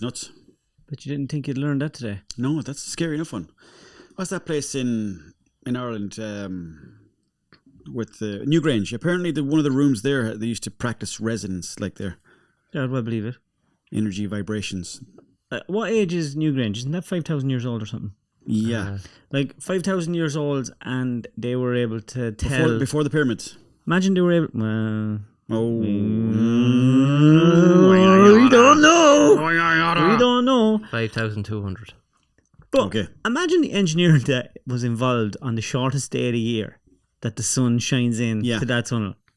Mm-hmm. If you asked me and you to do that right now, even if we had YouTube, we wouldn't be able to do it. Wouldn't have a clue. Not a chance. But it's like, you know, if you got sent back to the past and someone was like, "What's the internet?" What would you tell them? I wouldn't be able to tell him. Maybe it's something. It'd be like a worm. Wires but no wires. Imagine one worm got eyes. How would it explain to the other worms the world that it sees? Exactly. We're probably like that. It's almost like someone was telling me before, it's like they used the metaphor of a butterfly. At one point it's a caterpillar, and then after a while it's a butterfly. So maybe we need to ascend in that way. I don't know the exact theory in that one, but you'd never imagine a butterfly came from a caterpillar. Just put my legs up like that now. I often wonder, when we work in the wood, so when we work in the wood at night time, you shine the lights and then all the bugs come. Did you ever see anything? Like a Sasquatch? Never seen a Sasquatch, but I did see a moose in Sweden that frightened the shit out of I was me. going to say, I seen Enoch Burke. No, a moose. A moose, yeah. Big I wolf. asked Enoch Burke to come on the podcast. Did you? Yeah. And? It's like he'll go everywhere and won't come to me. Keep at him. Do you reckon he'd come? I'd say if you put up a school, he'd come. I'd love to have him on. Let's have a chat with him. Why don't you go to him? Maybe he might. You I'd see, say he'd be sick wary of enough. people. He's sick of people coming to him. Mm. I just want to know. I'd say they had a tough old upbringing. You never know. I'd say Like, they were strict parents. oh yeah, but like that strictness also probably gave them good discipline. No, I don't know. Like you'd never know. But I'll tell you one thing about that family. They look like they get on together. Oh, they get on. The family that goes to court together and Stays rides together. together stays together. Yeah, I've got that up in my bathroom at home. I still live in the same house. Same house, cottage. But Look. I'm thinking of moving to Berlin for a little bit. Stand up is great over there, so I was thinking about going there to Berlin or to Barcelona for a month. Barcelona. Barcelona, see. Does comedy travel to Barcelona? They have a huge English-speaking community over there. So it's all in English. Sorry, Thank I mean, God. obviously there's a Spanish community and they've their own Catalan stand-up. And would you make plenty of money over there? You would make a fortune, but you'd get really good at stand-up quickly.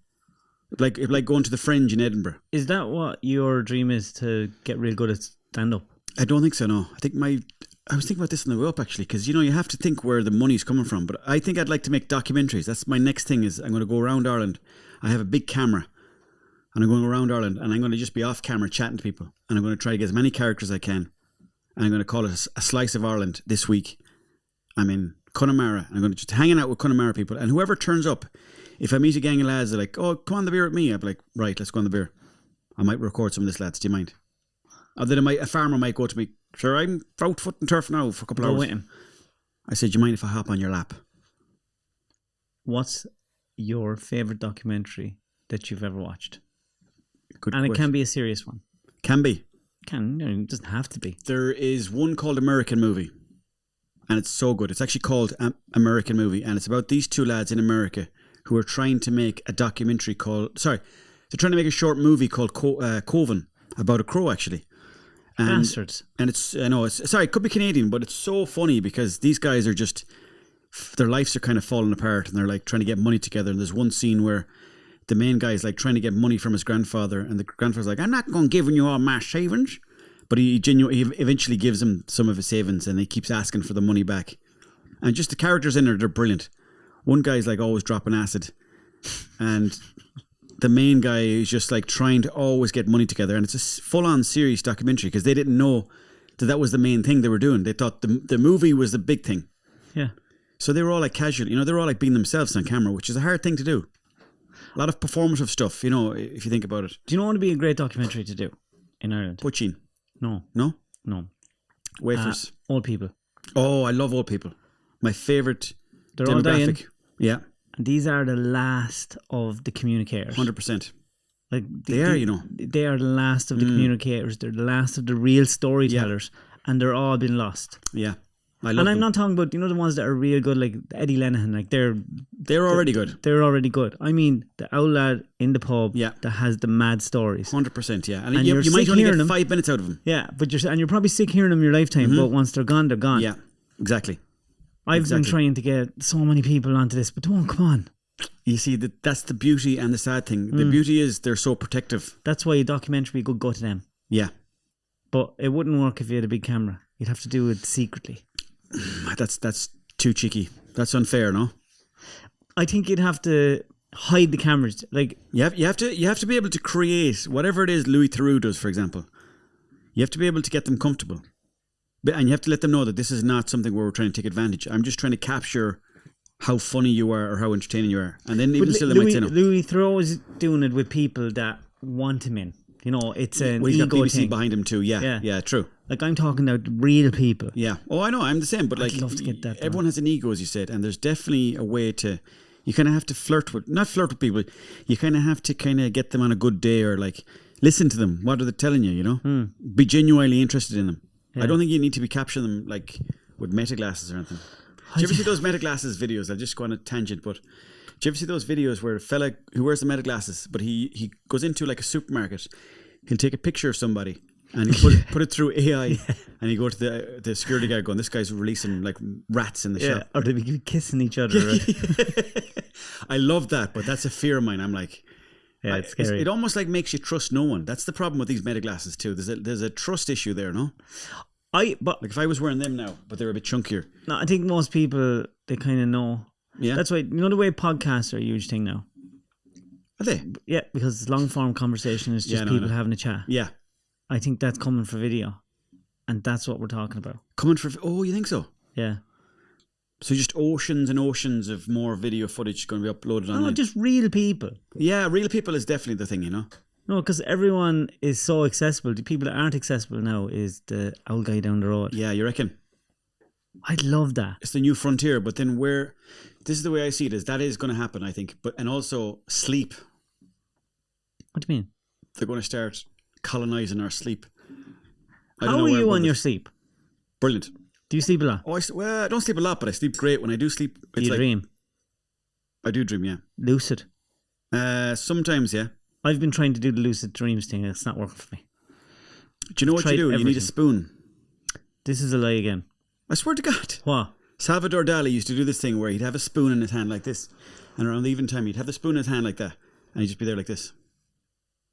And then after a while you kind of start to slowly fall asleep. If you fall fully asleep, the spoon drops and you're back up. How's Isaac Newton? Salvador Dali, can we get that? Let's put a bet in it. Wasn't Isaac Newton? It was some scientist. No, Salvador Dali used it for creative purposes. I heard that story about a scientist when his best creative ideas came. From a spoon. Yeah, he'd wake himself Maybe it up. was a common thing then. But I think you're a liar. I know. Yeah. You're right. Who is? Owen. Biker. Yes. He would sit in a chair with a spoon in his hand, and with a tin plate on the ground. As he fell asleep, he would drop the spoon onto the plate. Now that's if you're trying to get something, I think. Like an idea. Yeah. And another thing as well is if you're in... This is what you can do.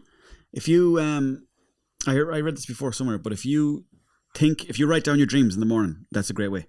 But then also, every night before you go to sleep, think to yourself, I'm going to see my hands in my dream. Because if you can see your hands in the dream, apparently you can control your dream. And it happened to me once. That's cool. That's not even bullshit. I know you're looking at me going... No, that's cool. So just keep thinking about your hands. And then eventually I was like, oh my God, I see my hands. And I was like, oh, I am actually in a dream. And I swear to God, I was close to the fields, close to my house, and I jumped and I was flying. And then after about 5 hours, woke up with a massive boner. No, I didn't. Imagine if you could control your dreams. Everyone would be just mad to dream. They wouldn't bother with TV. They wouldn't be bothered with anything. Yeah, I know. But you never know, though. Maybe it's something we've lost. Dreaming. No, the ability to control your dreams. It'd be so cool because dreaming is awesome when you think about And it. if you don't dream, you die, apparently. Because it's your brain processing. Yeah. And like when you're dreaming, you know, your eyes are closed, but you can see everything so clearly. Yeah. You know, when you're outside the street of your house and you can look across, but there is no Do blind space. people dream, do they? No, if you're blind from birth, or if you stop using that part of your brain that is used for sight, it gets taken over by your hearing and taken over by other senses. They think that that's why we dream, because when your eyes are closed, your brain has to pretend that it's working or to be taken over by the other areas of your brain.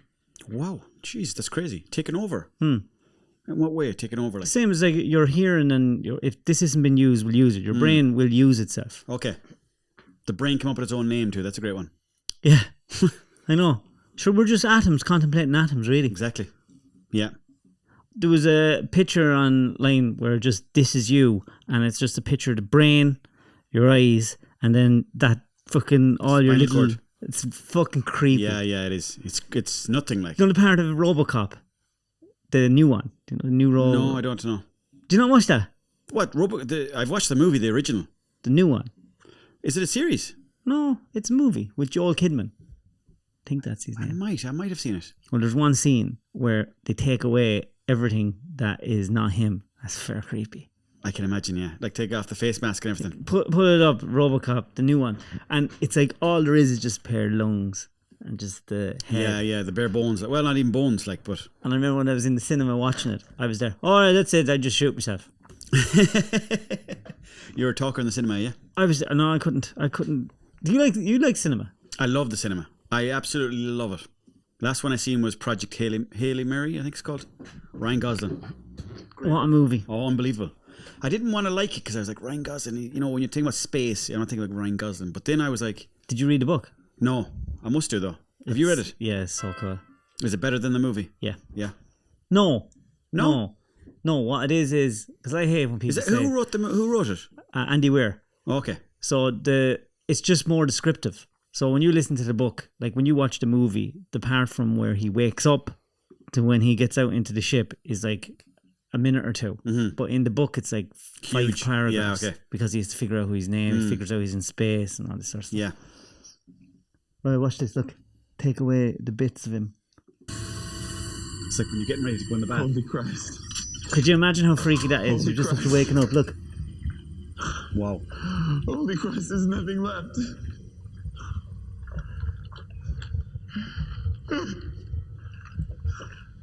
Your body may have gone, but you're still here.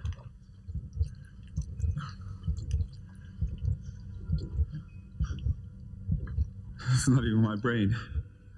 We had to repair the damaged area. Crazy. But we didn't interfere. Did it freak you out if you were in the wrong Imagine way? if that happened. You just go, that's it. Take me out. Yeah. 2 guns. I'd be one bullet, bang, bang. Standing up against a wall in the middle of the field. That's my laugh there. Look. It's a hard laugh. Do you know when you're doing acting? Yeah. How do you... I don't know how to do. I don't have a clue. You're asking the wrong man, mate. Laughing.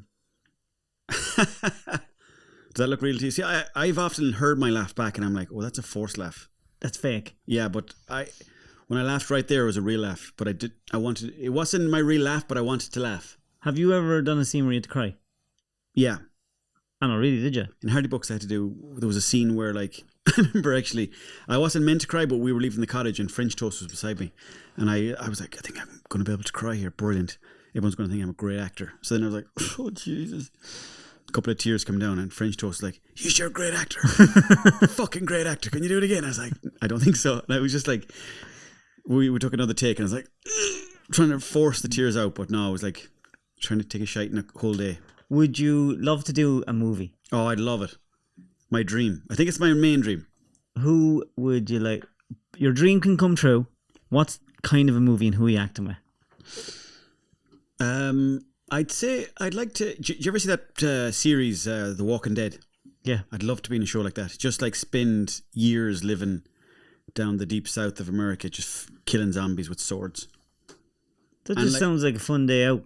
Yeah, but like there's cameras on you, you're getting paid a fortune. Do you know? I didn't expect that. No, I thought you were going to say something. I would also like something science fiction-y. Do you ever see Severance? No. You never seen Severance? No. It's on Apple. It's class. Season 1 is unbelievable.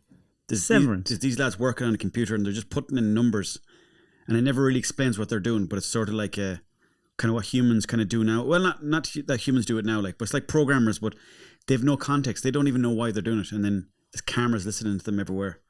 Very, very good. Christopher Walken's in it. I think I do know it. Yeah, I do. Your man who Step Brothers is in it. Yeah. Dale's brother that didn't like. Yeah, exactly. Scott, is it? That's it. Yeah. I'd love to be something like that now. I'd love to act in a movie. Would you? You'd be good. You've got the look. But I'd only do a comedy. Yeah. Well, you'd be well able for it. Only because... I'm surprised you haven't been anything. Only because I'm not an actor. You are. We're all acting. I'm telling you now. Oh, can I call you one? You can, yeah.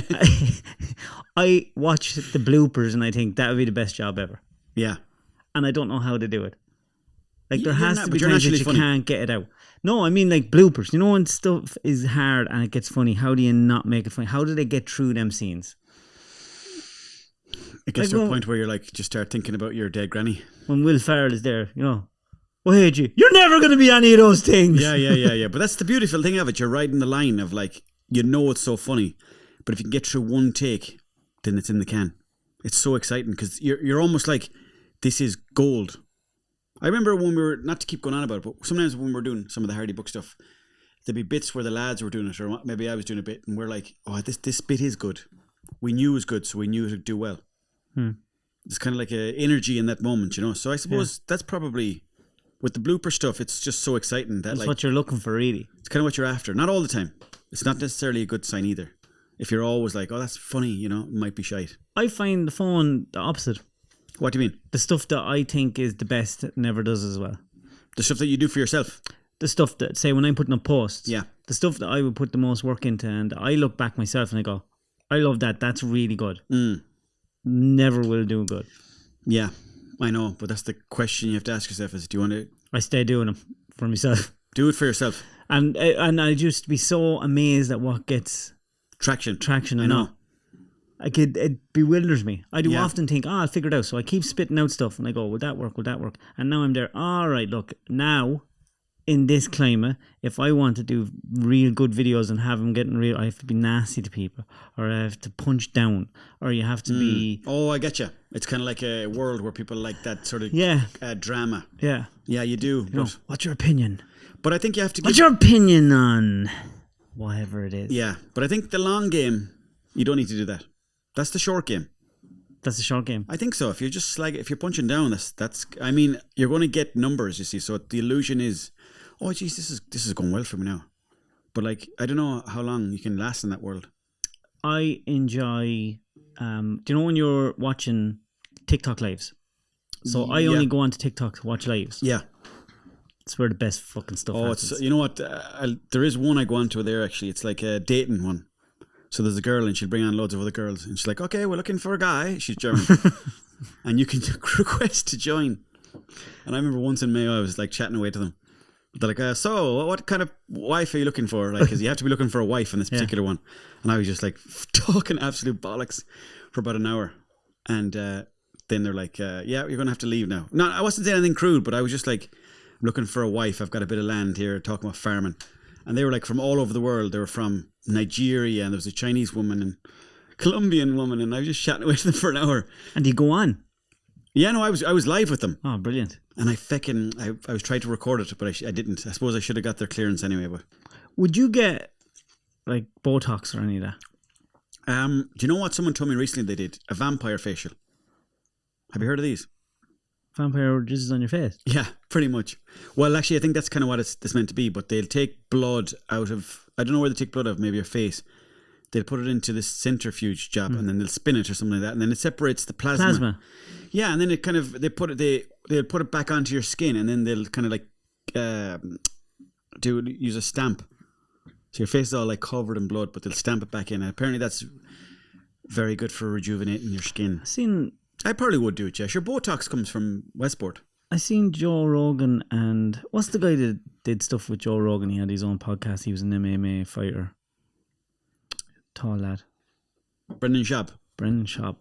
He had a post there a couple of days ago where he got all his blood taken out, plasma separated from it, and he put back into his body all cleared. Wow. And he's standing there with all the big bag of pissy water. Yeah. You'd wonder... Does your kidney not do that? Kidneys are meant to do that, yeah. Like, it's not the same thing as going on a water fast for a week. I suppose it would be, yeah. It's hard to know. Like, they're playing with so many things now that you don't know if it's like your man, you know your man Brian Johnson? No. He's the fella that wants to live forever. Yes, I do. He does all these different things. Like, he has this thing called an Adam... I think it's called an Adam sensor. He puts it on the shaft of the Mickey. And it tells you how many erections you get over the course of a night. And apparently that's a great indicator as to how healthy you are. But he'll do that with his son, and they'll compare. And then he got his son's sperm, I think, injected into him and stuff like that. So I bet that's what he's calling it. That's what he's calling it, the boy. Did you know that if you don't get enough sleep, your balls shrink? No. Lack of sleep means your balls will shrink. So if you have a friend with a big set of balls, tell him how many hours you got last night. You could. So if you come over here. No, if you've real small balls, you're sleep deprived. Wow. Now over a long period of time. What if you're just out of cold water? Look, I don't know the full science on it. Mm-hmm. I just know the small balls means you're not getting enough sleep. Okay. And we're chronically sleep deprived as a species. 100%. And that comes back to the phone. And the phone and the coffee tied together. Coffee has a half-life. Which half? I don't know. Half-life is a way of. I know what you mean. explaining- It's 12 hours or something. Yeah. Okay. But we What should. do you mean half-life? Like it stays in your body for ages and ages and ages. So like I think if you had coffee at 3 or 4 o'clock in the day, that caffeine is still in your body that night Okay. when you're trying to sleep. Yeah. And then that's why you have the bad sleep. And on top of that, what are you looking at? Like, would you use the phone right before sleeping? No, Good man, you see. I mean, I've gone through phases of doing it. I use tape and everything. Tape. I've gone all in on my sleep now. Tape. Oh, you mean across the mouth? Tape across the mouth Wow. and the yolk of my nose. Serious? Oh, the nose thing is brilliant. Was it? Yeah. Because you breathe better. I was going to bed at night and I was going to the toilet 2 or 3 times at night. I was pissing and I was waking up, and then I was waking up with a dry mouth and sore throat. Mm-hmm. And Vicky was telling me that I was snoring like a bastard. Wow. And I ended up getting the nose strip. Yeah. And then it stopped me snoring because I was able to breathe more freely through my nose. And then I chanced putting my mouth tape on. No more snoring. Well, no more pissing. Wow. No more snoring. Waking up like not tired. That's great. Where are you getting the tape, or is it any kind Chemist. of Okay. Sleep tape. It's for your mouth. Magnesium is meant to be good too. Magnesium. Everyone's saying everything's magnesium now. I know it is, yes, the new gimmick. But I think if you don't use the phone too late and you've been like physically active that day, you should be grand to It's sleep. hard to get physically active. I'm trying to walk now, but I think if the easiest thing to do is just go to bed a bit earlier. Yeah. If we could just do that. Mm-hmm. You're physically active. You're doing chin-ups. Oh, fucking Chin-ups, running, but no. As we say that, we have a whole packet of biscuits out between us. I know, and I'll easily Pink ones, the one you were giving out about the most. Well, Can you get another drink for our own? Cheers. I'll have one as well. Donna? Yes, please. Yeah, thank you. I don't think there's another Sidona. Oh, whatever's there, be grand. Yeah, you sure? Yeah. Yeah, cheers. White Monster. Go home, bait the girlfriend then. I use the White Monster. I'm not into it. I remember once drinking a can of that before I was in Galway. Myself and Andres to Stacks were doing like a bus tour kind of comedy show. And I remember like I hadn't eaten breakfast and I was hungover and I drank a can. Gave me great energy for 10 minutes and I was like jumping around the bus. I was like, hey. And then the bus pulled into Salt Hill. I was like, hey. And I got off the bus and I was like, my heart was fucking pounding. And they were like, hey, they thought it was part of the show. And I was actually having a panic attack in a bus station. Oh, he did find another Oh, one. man. Not cool. You may put your hand in there and get the water. Or get the ice. But my cans are cold. It's a Dido song, is it? My cans are cold. You never hear from Dido anymore. From what? Dido. She's on the dole, I think. I'd say she had a few kids. Do you know who lived the dream, or is living the dream life? Inya. She's not dead. Not Inya. She's never been more alive. She lives in a castle. Pretty sure she's dead. Inya. No. Ireland's best-selling And never done a live show. individual artist and never did a live show. Yep. Isn't that amazing? And made some money out of Fuji's. They sampled her song. Did they?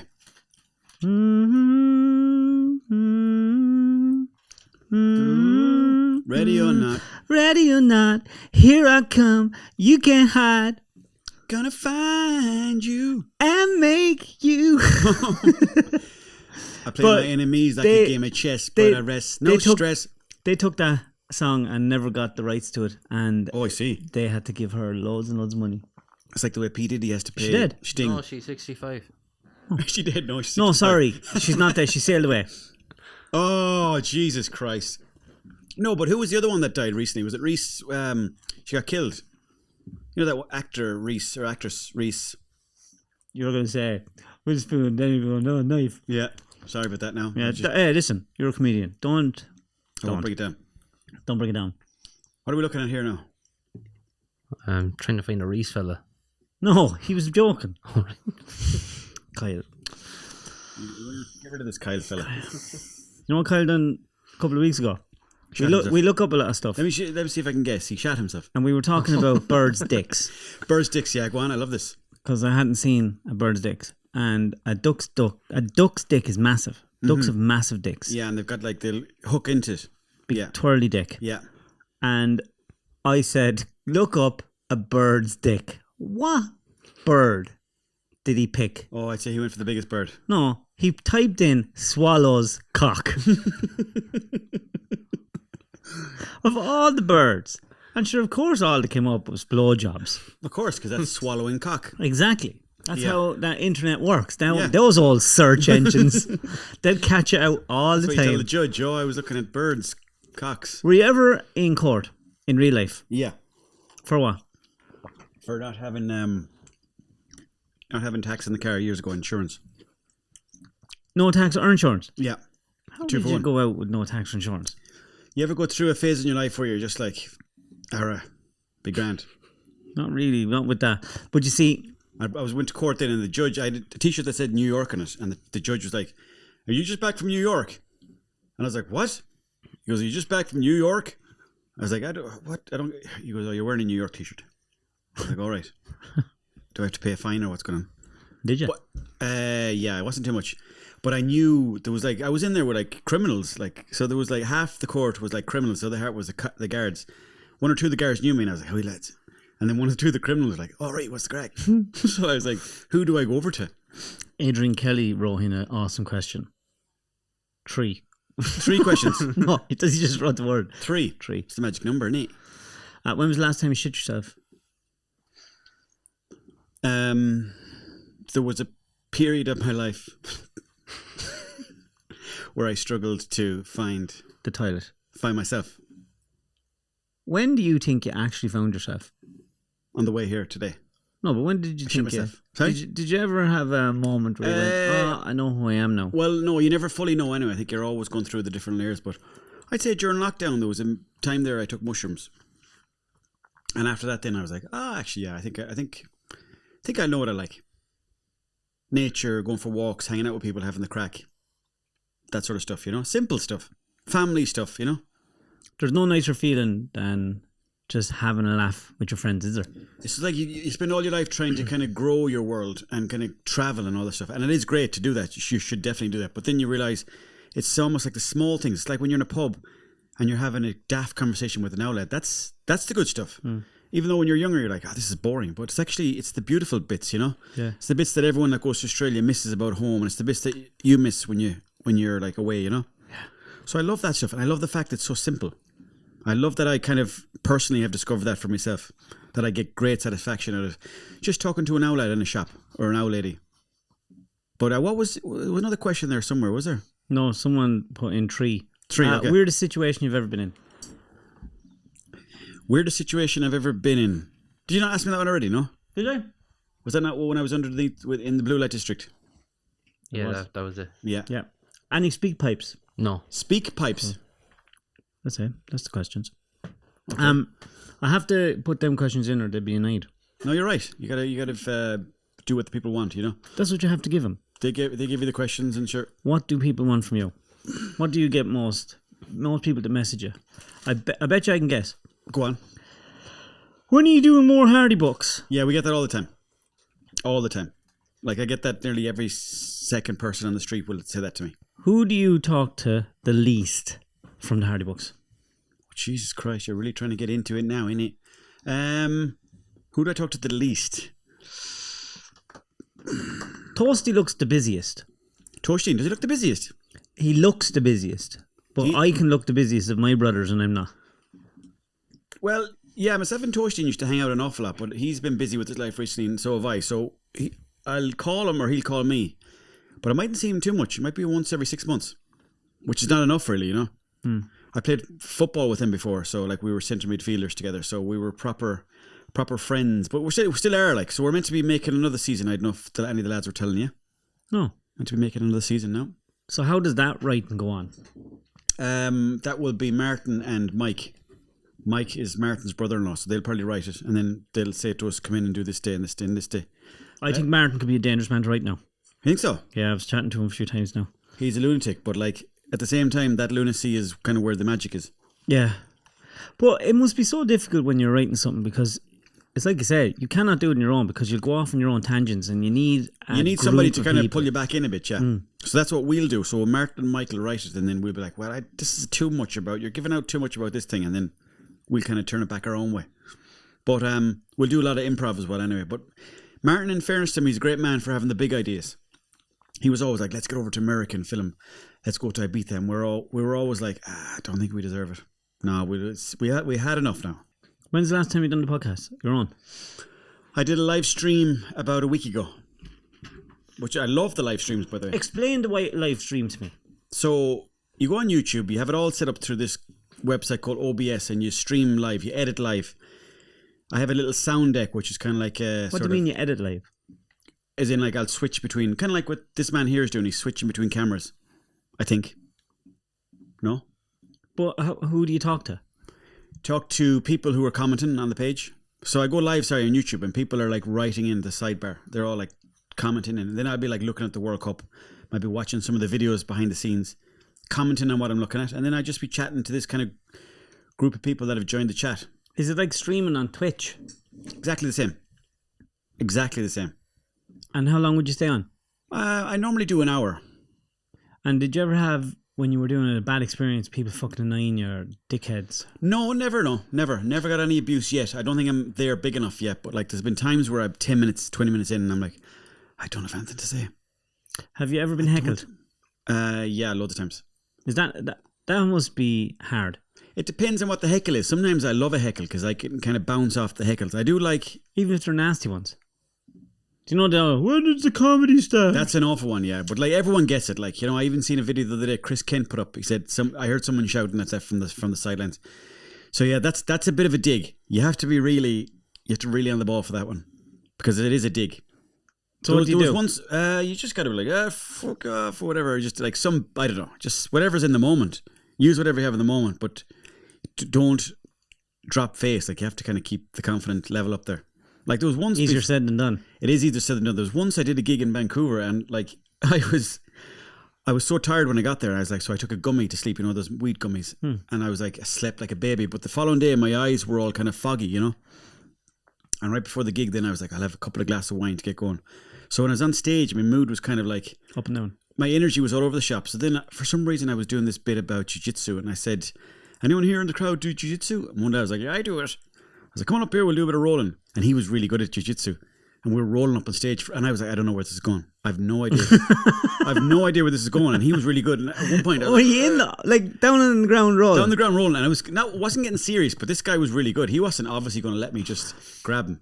And I had no idea where the joke was going. So anyways, how did you end it? So he kind of tapped out like this. And I was like, right, the loop. And he left. He got off the stage. And I was like, right. And everyone was like, hey...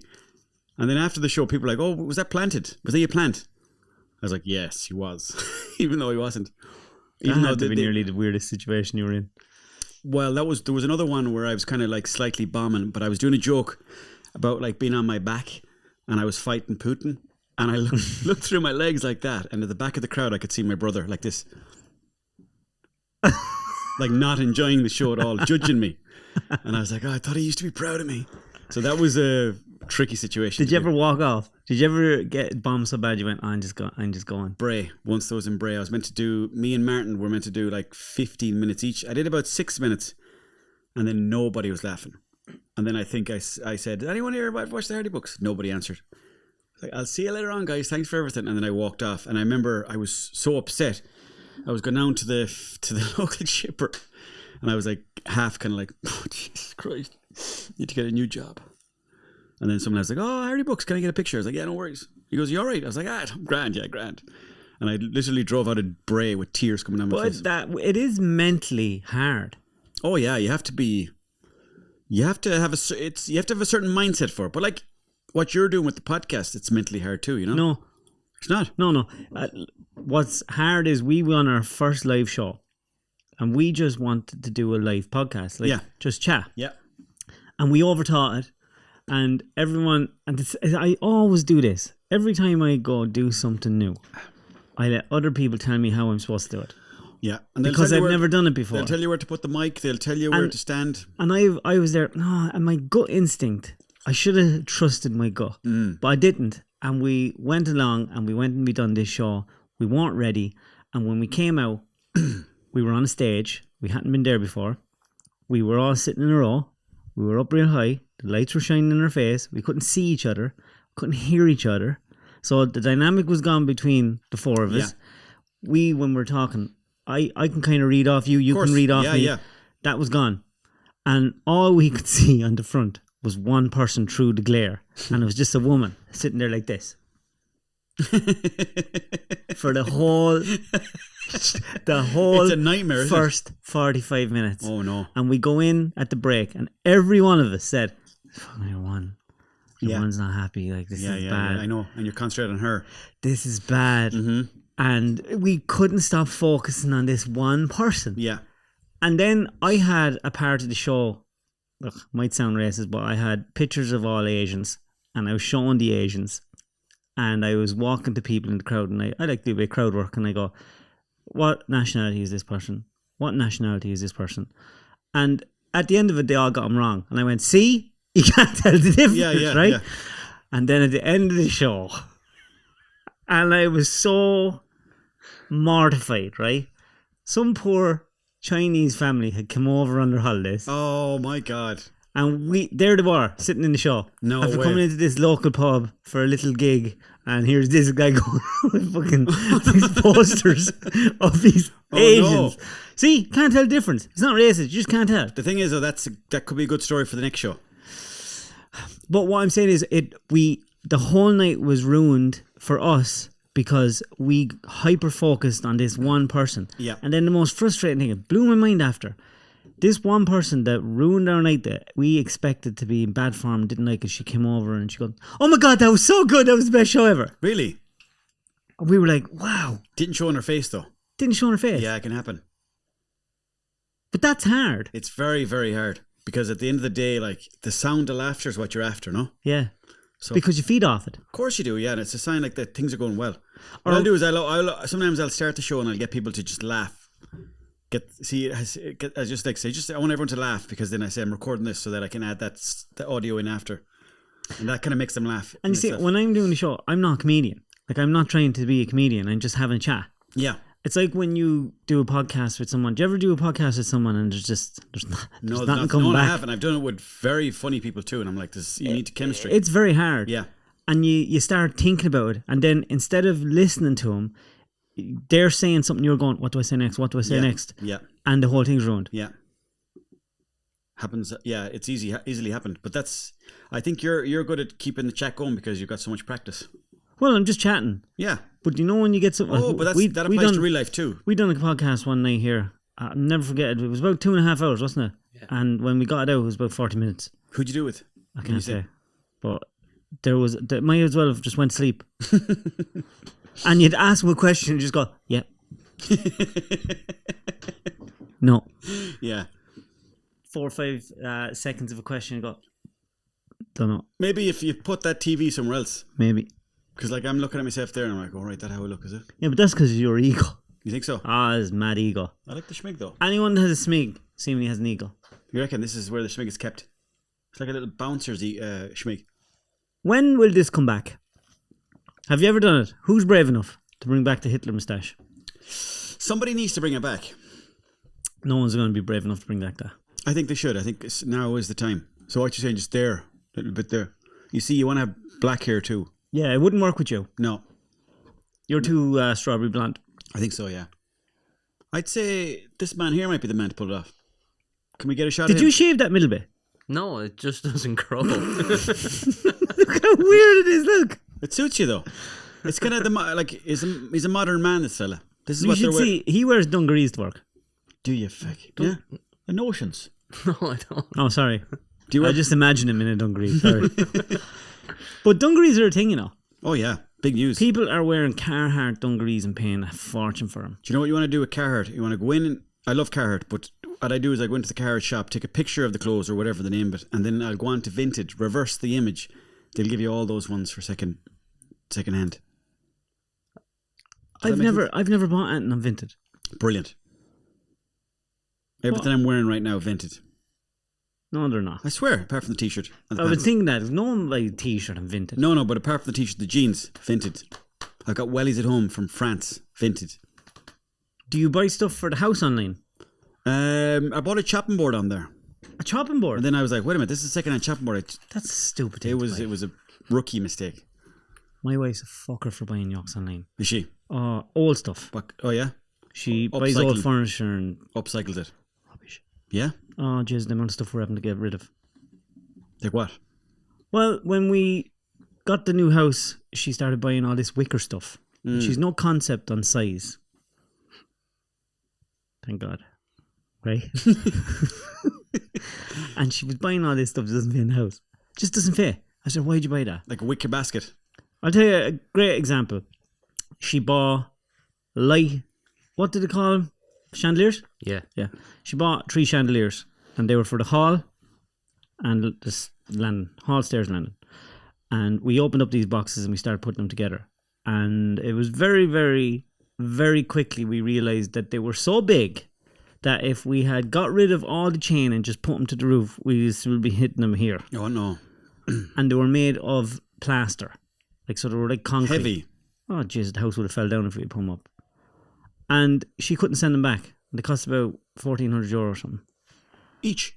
No, together. Christ. But still, Concrete. silly money. Concrete's a funny one because that doesn't look like it'd be structurally sound. It wasn't concrete. It was like what was it, plaster or something. Something like that, yeah. But they were real heavy and stupid. Does she call all the shots in the house? Yeah, she calls all the shots. Are you into your feng shui? My sister is. Is she? Oh, big into it. She love to meet started her. telling me that we have to get rid of a tree. The house can't breathe. Where our You have a tree inside the house? right at the front door. Have you? Yeah, at the mouth of the house, so we can't. Why is that? It's But not. I didn't plant it. It's not, But the house was built around it, was it? the house is 200-year-old. Like Okay. Oh, I thought you built from a new it's one. actually no school. No way. Yeah, So then we should do the podcast down there and get Enoch Burke down. Terrible joke. That's Can we a- get rid of that? I should we get I rid of should that ask last him. 5 I minutes? could ask him, but no one be able to do a podcast in my house with neither of my kids. Really? Fair and easy.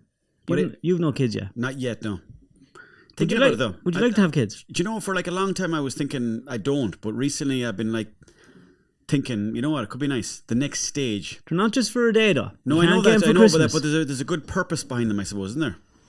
Look, I don't want to be that guy with kids telling everyone they should have kids. Yeah. You know, Yeah, no, and I think there can be people who do that, like, but it's hard as fuck, but it's worth it. yeah, But it's not easy, no, and I think there's too many people going, "Oh, it's the best thing that ever happened to you." yeah, It is, but it's fucking hard. that's it, yeah. But it does give you a good. I think the purpose is a good thing of it, no? Purpose in life is the most important thing. We all need a purpose. Yeah. Whether it's a goal or what you're going to do. Sure, even if you get up. Do you ever have a day where you're just drifting? Yeah. Oh yeah, no, I'm fucking day. I'm properly into my schedules now because I used to be an awful man for drifting. I just thought like anytime you get too structured, you kind of lose yourself a bit, you know. I like to kind of let myself loose, but then I realised that actually through the structure you get more freedom. I'm lost if I don't have structure. I mean, even Do you for, make to-do lists? yeah, Yeah. I do to done lists, by the way. or don't do's. Yes, to don't lists. But what There's- about to done lists? I haven't done one of them. What are they like? End of the day, you're actually kind of like, what did they actually do? No, don't do them. They're more real No. Why? because then you actually if you do a to-do list, you're like, oh, brilliant, jeez, I'm great. No, they just feed into the ego. Yeah, but I'm saying, A to done list insists upon itself. it does. It does. It does. In fairness, It does. Dave, can I call you Dave? You can call me Dave. But it does. They do insist upon themselves. You're It right. does. Will There's you go notions. see? Will you go see Spider-Man? Brand new day. I'm not into Spider-Man or I used to be in Superman years ago, but then I thought, nah, not for me. I have enough stuff to be doing. I like other stuff. I like documentaries. I don't like Spider-Man. Swinging across buildings, dressed in tight clothes, blue and red. What do you? Who are you? He's Spider-Man. I know, but who's it? Tobey Maguire. Get him Peter over. Parker is actually his name. I don't care for him. What's he going to do for me? Well, I can tell you. Do you know what movie you're never getting now? Spider-Man. You're out with Marvel. You're out with DC. Mhm. You're screwed. Well, I could do Indiana Jones. You're not going to be able to do Indiana Jones. Why not? Disney. I'm in with Disney. I know Spielberg. Marvel. I know Spielberg. Steven Spielberg. Seen his new film Shy. I don't know. I never seen it. What's it called? Disclosure Day. Somebody said it was class. Somebody said it was the best movie. Somebody told me that he was coming out of the cinema, and the old man next to him goes, "That's why we go to the cinema." That I know that didn't happen. I swear to God, in New York. In New York, sorry. What was the last film you cried at? And don't lie. Let me see. Good question. Jesus, sometimes you throw these curveballs at me, and I have to just sit up. Let me see here. You talk away there and let me. Did you see Hamnet? Yeah. Didn't cry. Did you cry at that? I did. Really? Yeah. What bit? When Jessica Buckley the young lad was dying and she was screaming. That scream thing kind of got me because it was very ethereal. Is that the word, ethereal? Yeah, earthy. And there's something about kids, you know when you have a few kids, yeah, it hits you different. Oh, of course it would. Yeah, you'd be more kind of connected to it. And the scream threw me off. The scream. Were you crying in the cinema? No, watched it at home. Really? But I got proper beefing. I was believing that shit. Like, were you? Oh, I was all in. Did the missus kind of hold you? No, but she was bawling as well. Was the two of you just bawling on the couch? Yeah. It wasn't the best Saturday night I've ever had. Curtains pulled, did you? Hey, it wasn't the best Saturday night now I've had at home. Like, go in the kitchen, get another bottle of wine. See, what happens when you have a wife or a woman, as you know, that sometimes you have to eat a shit sandwich and watch the films that they want to watch. Yeah. You know, you share and share alike. Yeah. So I had to watch this movie and I was enjoying it. It was actually good. And then Hamlet's that bit. a good movie, yeah. And then that bit. And I just found that difficult. And I cry easy. I'm an emotional guy. I'm trying to think now. I don't think I've cried. I remember I was going out with somebody and they cried watching Toy Story. And I was really put Toy out Story 3 is very sad. Is it? Ah, it's very sad. I seen Toy Story 1 and 2, but I couldn't imagine someone crying over toys. Do you not cry in Lion King? No. When Mufasa dies? No, I was cheering. Heartless bastard. I was cheering in the cinema at the time. Why did you not like Mufasa? I just thought he was too... I forgot what you were saying earlier on. What was it? He insists upon himself. He insists upon himself too much. Daniel, do you mind? Can I call you Daniel? No, you can't call me Daniel.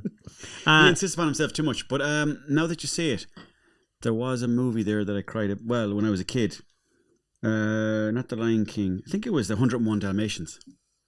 There's nowhere to cry in that. Oh, there's plenty of spots if you look for them. You could put out a tear fairly handy if you watch it again. Right. Did you cry? The last funeral you went to? I know, I loved it. Did you cry? Nah. No, I know, to be honest, that's me being facetious. No, but I nearly did.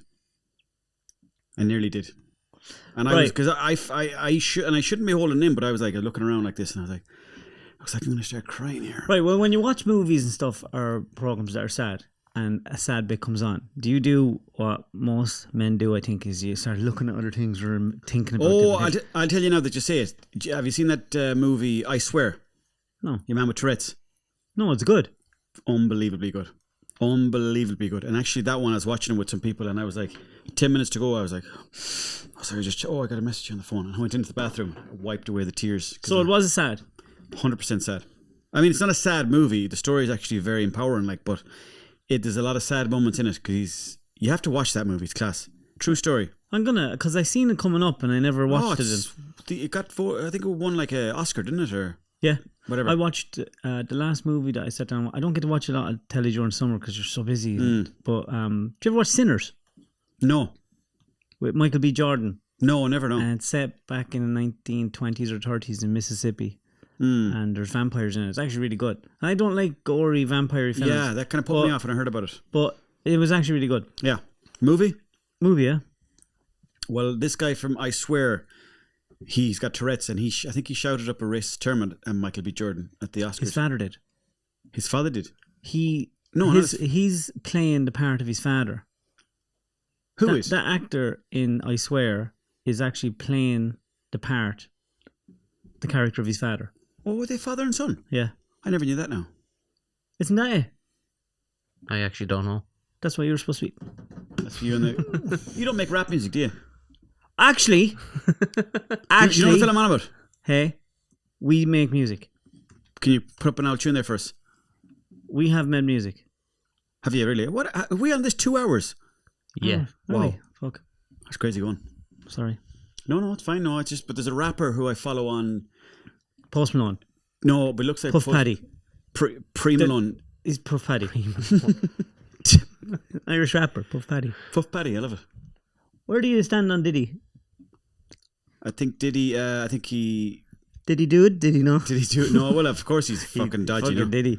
But they're all messed up in the head, those guys. Diddy is dodgy as you can get, but wouldn't trust any of them. See, the first guy, that's the guy that plays the guy with Tourette's, but I think he plays the part of his father. Very possibly. Oh, what else did I watch recently? What's that one with the... Oh, I'm awful bad for names. But what's that one where there's like loads of bone, like loads of skulls? Terminator 2. No, not Terminator 2. It's a recent one here. They made 2 of them. Oh, 28 years later. Bone Collector. The Bone Temple. The Temple of Bones. Is that good? Class. Would I have to have watched the first 2? No, you get away with it, but just kind of read up a small bit about them. See, I haven't watched them. It's like a post-apocalyptic time where, like, you know, like kind of creatures, zombies knocking around. How would you get on in the post-apocalyptic time? Do you think you'd fare well? I think I'd be a lot better than you might think I would do. I feel like I'd love to be put in that situation to see how I do. People are like, oh, okay. Oh, he lasted a week longer than I thought. But he is dead. You can grow your own food and stuff. No, Well, he doesn't sure. play his own father in the film. So another lie. Jesus, are we clocking up these lies? Are we? I'm telling a lot of lies today. I thought this was a properly honest podcast. It's just nothing but lies. Normally I'm Since I fairly on the fucking ball. got here. But do you know what's after happening? Didn't get enough sleep last night. You didn't have the tape on the mouth. I did, but I was fucked down in my bed. Why? Kids came in. Oh, okay. What time? About 2 o'clock in the morning. They came in 2 o'clock in the morning. Two of them. Did you not get the One came in first and then the out? other one came in. And then I had to go out to the spare room. That always happens. I don't know. I have a young lad that breastfeeds. Oh, yeah? Tell me more about that. He's 3. Is he 3? Yeah, bitty. He's Bitty now, bitty later. Seemingly it's going to stop now. Okay. That's what she said. She promised. After she comes home from the holidays, that's it. She's done. No more milk from the teeth. Yeah. But now that I know that there's going to be wine at this Santiago walk, Oh, yeah. it's going to be a whole other ballgame. Well, you don't want to be drinking too much or you might get dry. And come here, how many episodes of Funboys is there left with you? It's finished. Yeah. Season 2 is finished. Okay. So that's going to be on the BBC Player in the coming weeks. It's maybe even this week. And then you don't know if there's more. They said to me they're very, very confident there'll be another season. So they're like, we'd love to get you back. But sometimes people say these things too, you know. Is the money good? Or are you doing it for... Doing it for the love, man. No, but you're doing it to get good at it and to work with certain number people. one, yeah, doing it to get good at it. The money's grand. Like, it's not like, okay, that's going to change my life. But it's also, it's decent because it is the BBC. Like, but it's nothing... Whatever you're thinking, it's less. Yeah, but Not as good as what you're getting now. this makes no money. No, but I'm saying across the board with your trucks, your wagons, your machinery. Do you want to come drive? I'd love to. I Have you was driving a digger there a couple of weeks ago and a dumper Come up the next time and... with my dad. It was great. We had a great time. Oh, I'd love to. No, sure, we're going to be up in Westport and stuff. Come and drive it. Could I get a few trees off you? Does that work? We'll talk about it. Okay. after. I won't say no more Can't than be telling anyone our secrets. Well, look after you. that. Okay. Well, Ash, do you want hardwood? Because it'd be very hard to give you hardwood. Well, I'm thinking about maybe making a little cabin for myself. That kind of timber? That's hardwood, isn't it? That'd be terrible timber for us to give you. Would it? Yeah. Irish timber wouldn't be the best for that. What about, you see these places like Norway who have loads of cabins, but like they get loads of rain. How come people are not building cabins here? Well, they should be, but we have a different climate. And the timber that they have over there grows so much slower, so that when it grows slower, it's denser. So because every year, the branches are all facing down this way, it's only getting growth for a couple of months a year. Instead of our wet, humid weather, it's always kind of growing. But it means it's not as dense. But they get more rain in Norway, apparently. Bergen, like the west coast there of Norway, gets loads of rain, apparently. But they get lots and lots of ice and cold and... It's a lovely spot. So their wood grows slower. Okay. Yeah. It's lovely timber. So could you bring that wood over from there to Yeah. here and it'd be good? There's loads of people selling Scandinavian timber. There's even... So why would there, but would it not be native wood be more suitable for our climate? Like as in... No, well, look, there is. You can get really good native wood as well. Yeah. You'll pay for it. Yeah. And it's expensive because who's going building? You need a carpenter. You need someone that's able to do that. And they're like hen's teeth. Yeah. It's like getting a plumber now or anything. I know my brother now is trained Sparky, so Gay. he's gay, yeah. So you do hang with gay people. Well, I don't hang out with them. We don't get on. See? Homophobic. Owen, thanks a million for coming. Thank you very much for having me. And all them biscuits are yours except sure? for these. Yeah, you've took the favourite ones as well. That's annoying. No, but you ate some of them. And you can take them fucking rotten ones. Okay. Because I don't want to see them here. I'm going to bring them around the village that I'm from, and the locals are going to be very happy with that. So I just want to thank everybody for watching. I want to thank God. Can I go to Dave? God? Thank God, of course. Thank God for giving me life, Lord Savior Jesus Christ. The OC. I can call you OC? Please. Yeah. And good luck to everyone out there. And Owen's a hard name to abbreviate. Yeah, it's impossible. You're really only making it longer. You're making it longer. That's no good. No. Call me Collie if you want. Owen Collie. No, I won't. I will never call you that. Why? Because it cheapens you and it insists upon itself. Call me whatever you want, but don't call me 3 o'clock in the morning. Because you'd be in bed with your tape on and your nose thing. Exactly. Yeah. And my house protector, aka my dildo. Hey, thanks a million. Thank you for having me. Cheers. Appreciate you. Bye.